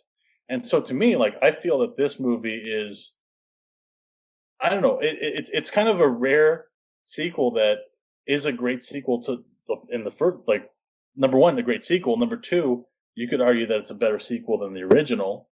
And number three, it's a very respectable just film. It's a very well-made film, and nobody can argue that it's a bad film. It's a very, everybody that watches this film respects it very much. I think it's one of those movies that people are going to look back and find in 5 years, and it's going to explode again. I really do. I really, really hope so. Yeah, I don't think it'll be like the original Blade Runner. Well, it'll grow in its appreciation of love, because it's a movie you kind of have to sit with and dig into. This is only the second time I've seen it, and I got so much more out of it watching it again. The more I watch it, the more I love it. Yeah, it's a world that's richer by spending more time in it. Definitely, and I appreciate the fact that it took a lot of the ideas in the original Blade Runner, really expanded upon them, and kind of made their own commentary on those ideas. I love this movie so much, and I appreciate it in many ways. And just to wrap up, what are you guys' final impressions of Blade Runner 2049? I think this is a nearly perfect film. I think maybe if it was 8 minutes shorter, I think it would be perfect. That's it. I have nothing else to say. I don't know. It's a great film. It really is. It's a great sequel. I think the first one is a more important film, a more significant film. I will agree to that. Reasons where we talked about, we have a whole podcast about that. But just from a story perspective, this is a better film. It's a better, just the story. It's a detective story throughout that also touches on more profound issues. Whereas the first one's just kind of like a pursuit. He does detective work because they needed to throw that in there. But this is more of a legit investigation, and things unfold, and from the first, even though it's 2 hours and 44 minutes long, or 40, whatever it is, from that first minute, the story starts and goes to the end. Everything in there is part of the story. Sure, some sequences are a little long, maybe. That's my big criticism, is I've mentioned that a couple times, is long walking sequences. But they also are just very, you feel that world because of those moments too. I think it's one of those movies where the first time I watched it, the length wasn't even an issue for me. When I watched it again, maybe a little bit more so, because it's okay, I've seen him walking through this corridor before. But I think that's how it is with a lot of movies. I would agree. But especially when a movie's 2 hours and 44 minutes long, you feel any extra few minutes here or there a little bit more. I think the only movie for me where I'm just God, I wish it was longer, was the Lord of the Rings trilogy. Why couldn't these? Oh, why yeah. couldn't they be 5 hours long? God, they're Because lazy. then they I'm just become the Hobbit movies. kidding. Nah, that's true. That's why. But anyway, But I think it's a fantastic film. So for me, the like my favorite moment is really kind of funny, where it's when he meets Deckard and he's with them and he sees the dog and he asks him, "Is it real?" Kay asks, "Is the dog real?" And Deckard goes, "I don't know. Ask him." yeah, My favorite moment in the movie. it's also kind of a riff on the first movie with if it's a Mhm. real owl, and so Which, yeah, and that's kind of, again, a little touchstone that goes back to the book, because the book, the animals were much more significant, and like they dream of electric sheep because he wanted to buy a real sheep, because that was a status thing, to have a real animal, to have a live animal. Like it was a status thing, because you couldn't, like, I think he talked about the owl. It seemed real, and therefore the more real it seemed, the more expensive it was. So it was your status to have it, kind of thing. Yeah, I think it's it takes that concept from the book and just really takes it really interesting places. It all starts with the book, and then obviously the Ridley Scott movie expands on it. And this, I think, in terms of story at least, this takes it even beyond what the first film did. yeah, I agree with that too. Yeah. Awesome. I have to say that I really appreciate that we got like a great performance from Harrison Ford, because when that happened, it's kind of a rarity nowadays. He's kind of a grumpy guy, like he doesn't really give a shit. And honestly, for me, I love films. Like I love movies so much, but I feel like nowadays there's so many movies out there that just make me miserable, and like there's like not that much craftsmanship in the way that they're made. And of course, there's exceptions to the rule. Like I fucking love the Marvel movies so much. Like Avengers Endgame, I love that movie so much. But I mean, there's a lot of movies that I see that are just like make me miserable. We get it. You want to watch Green Lantern again. We get it, man. Yeah. So there's so many Green Lanterns out there. There's so many movies that are basic Green Lantern. I want to watch the Green Lantern final cut. Is that a thing? So yeah, The butthole cut. I want one where they add a really lazy narration to it. That would be great. So anytime there's a film like Voiced by this Hugh that Jackman. I feel special, I really appreciate it. And the fact that it's like a good sequel to one of my favorite films, and that it was done well, is kind of a miracle, to be honest with you. Like, there's so many opportunities for this to be like derivative nonsense that like that did wrong by Blade Runner's legacy, but it completely expanded upon it, made the original Blade Runner even like a better movie, honestly, because of what the things that they did in this movie. So I don't know. I just really appreciate this film, and I just want to end on that note. How much I appreciate this film, and it gives me hope that films like this can be made again. Absolutely. There you go. And yes, and I think that's a great time to end this, because this is almost as long as the movie. And thank you, listeners, for listening in. You can check out all of our shows and offerings on Apple Podcasts, Google Podcasts, and all the podcast apps, and also on Spotify as well. Don't forget to go to our website, thegrandgeekgathering.com, for more stuff. We have videos, we have articles, and we have more podcasts there. And don't forget to like us on Facebook, Instagram, Twitter, and all the thingies. And I stream on Twitch. And thank you, everybody, for being here again. Have a wonderful week. And GGG. This podcast could be 8 minutes shorter. What's on the silver screen? I got some takes you wouldn't believe.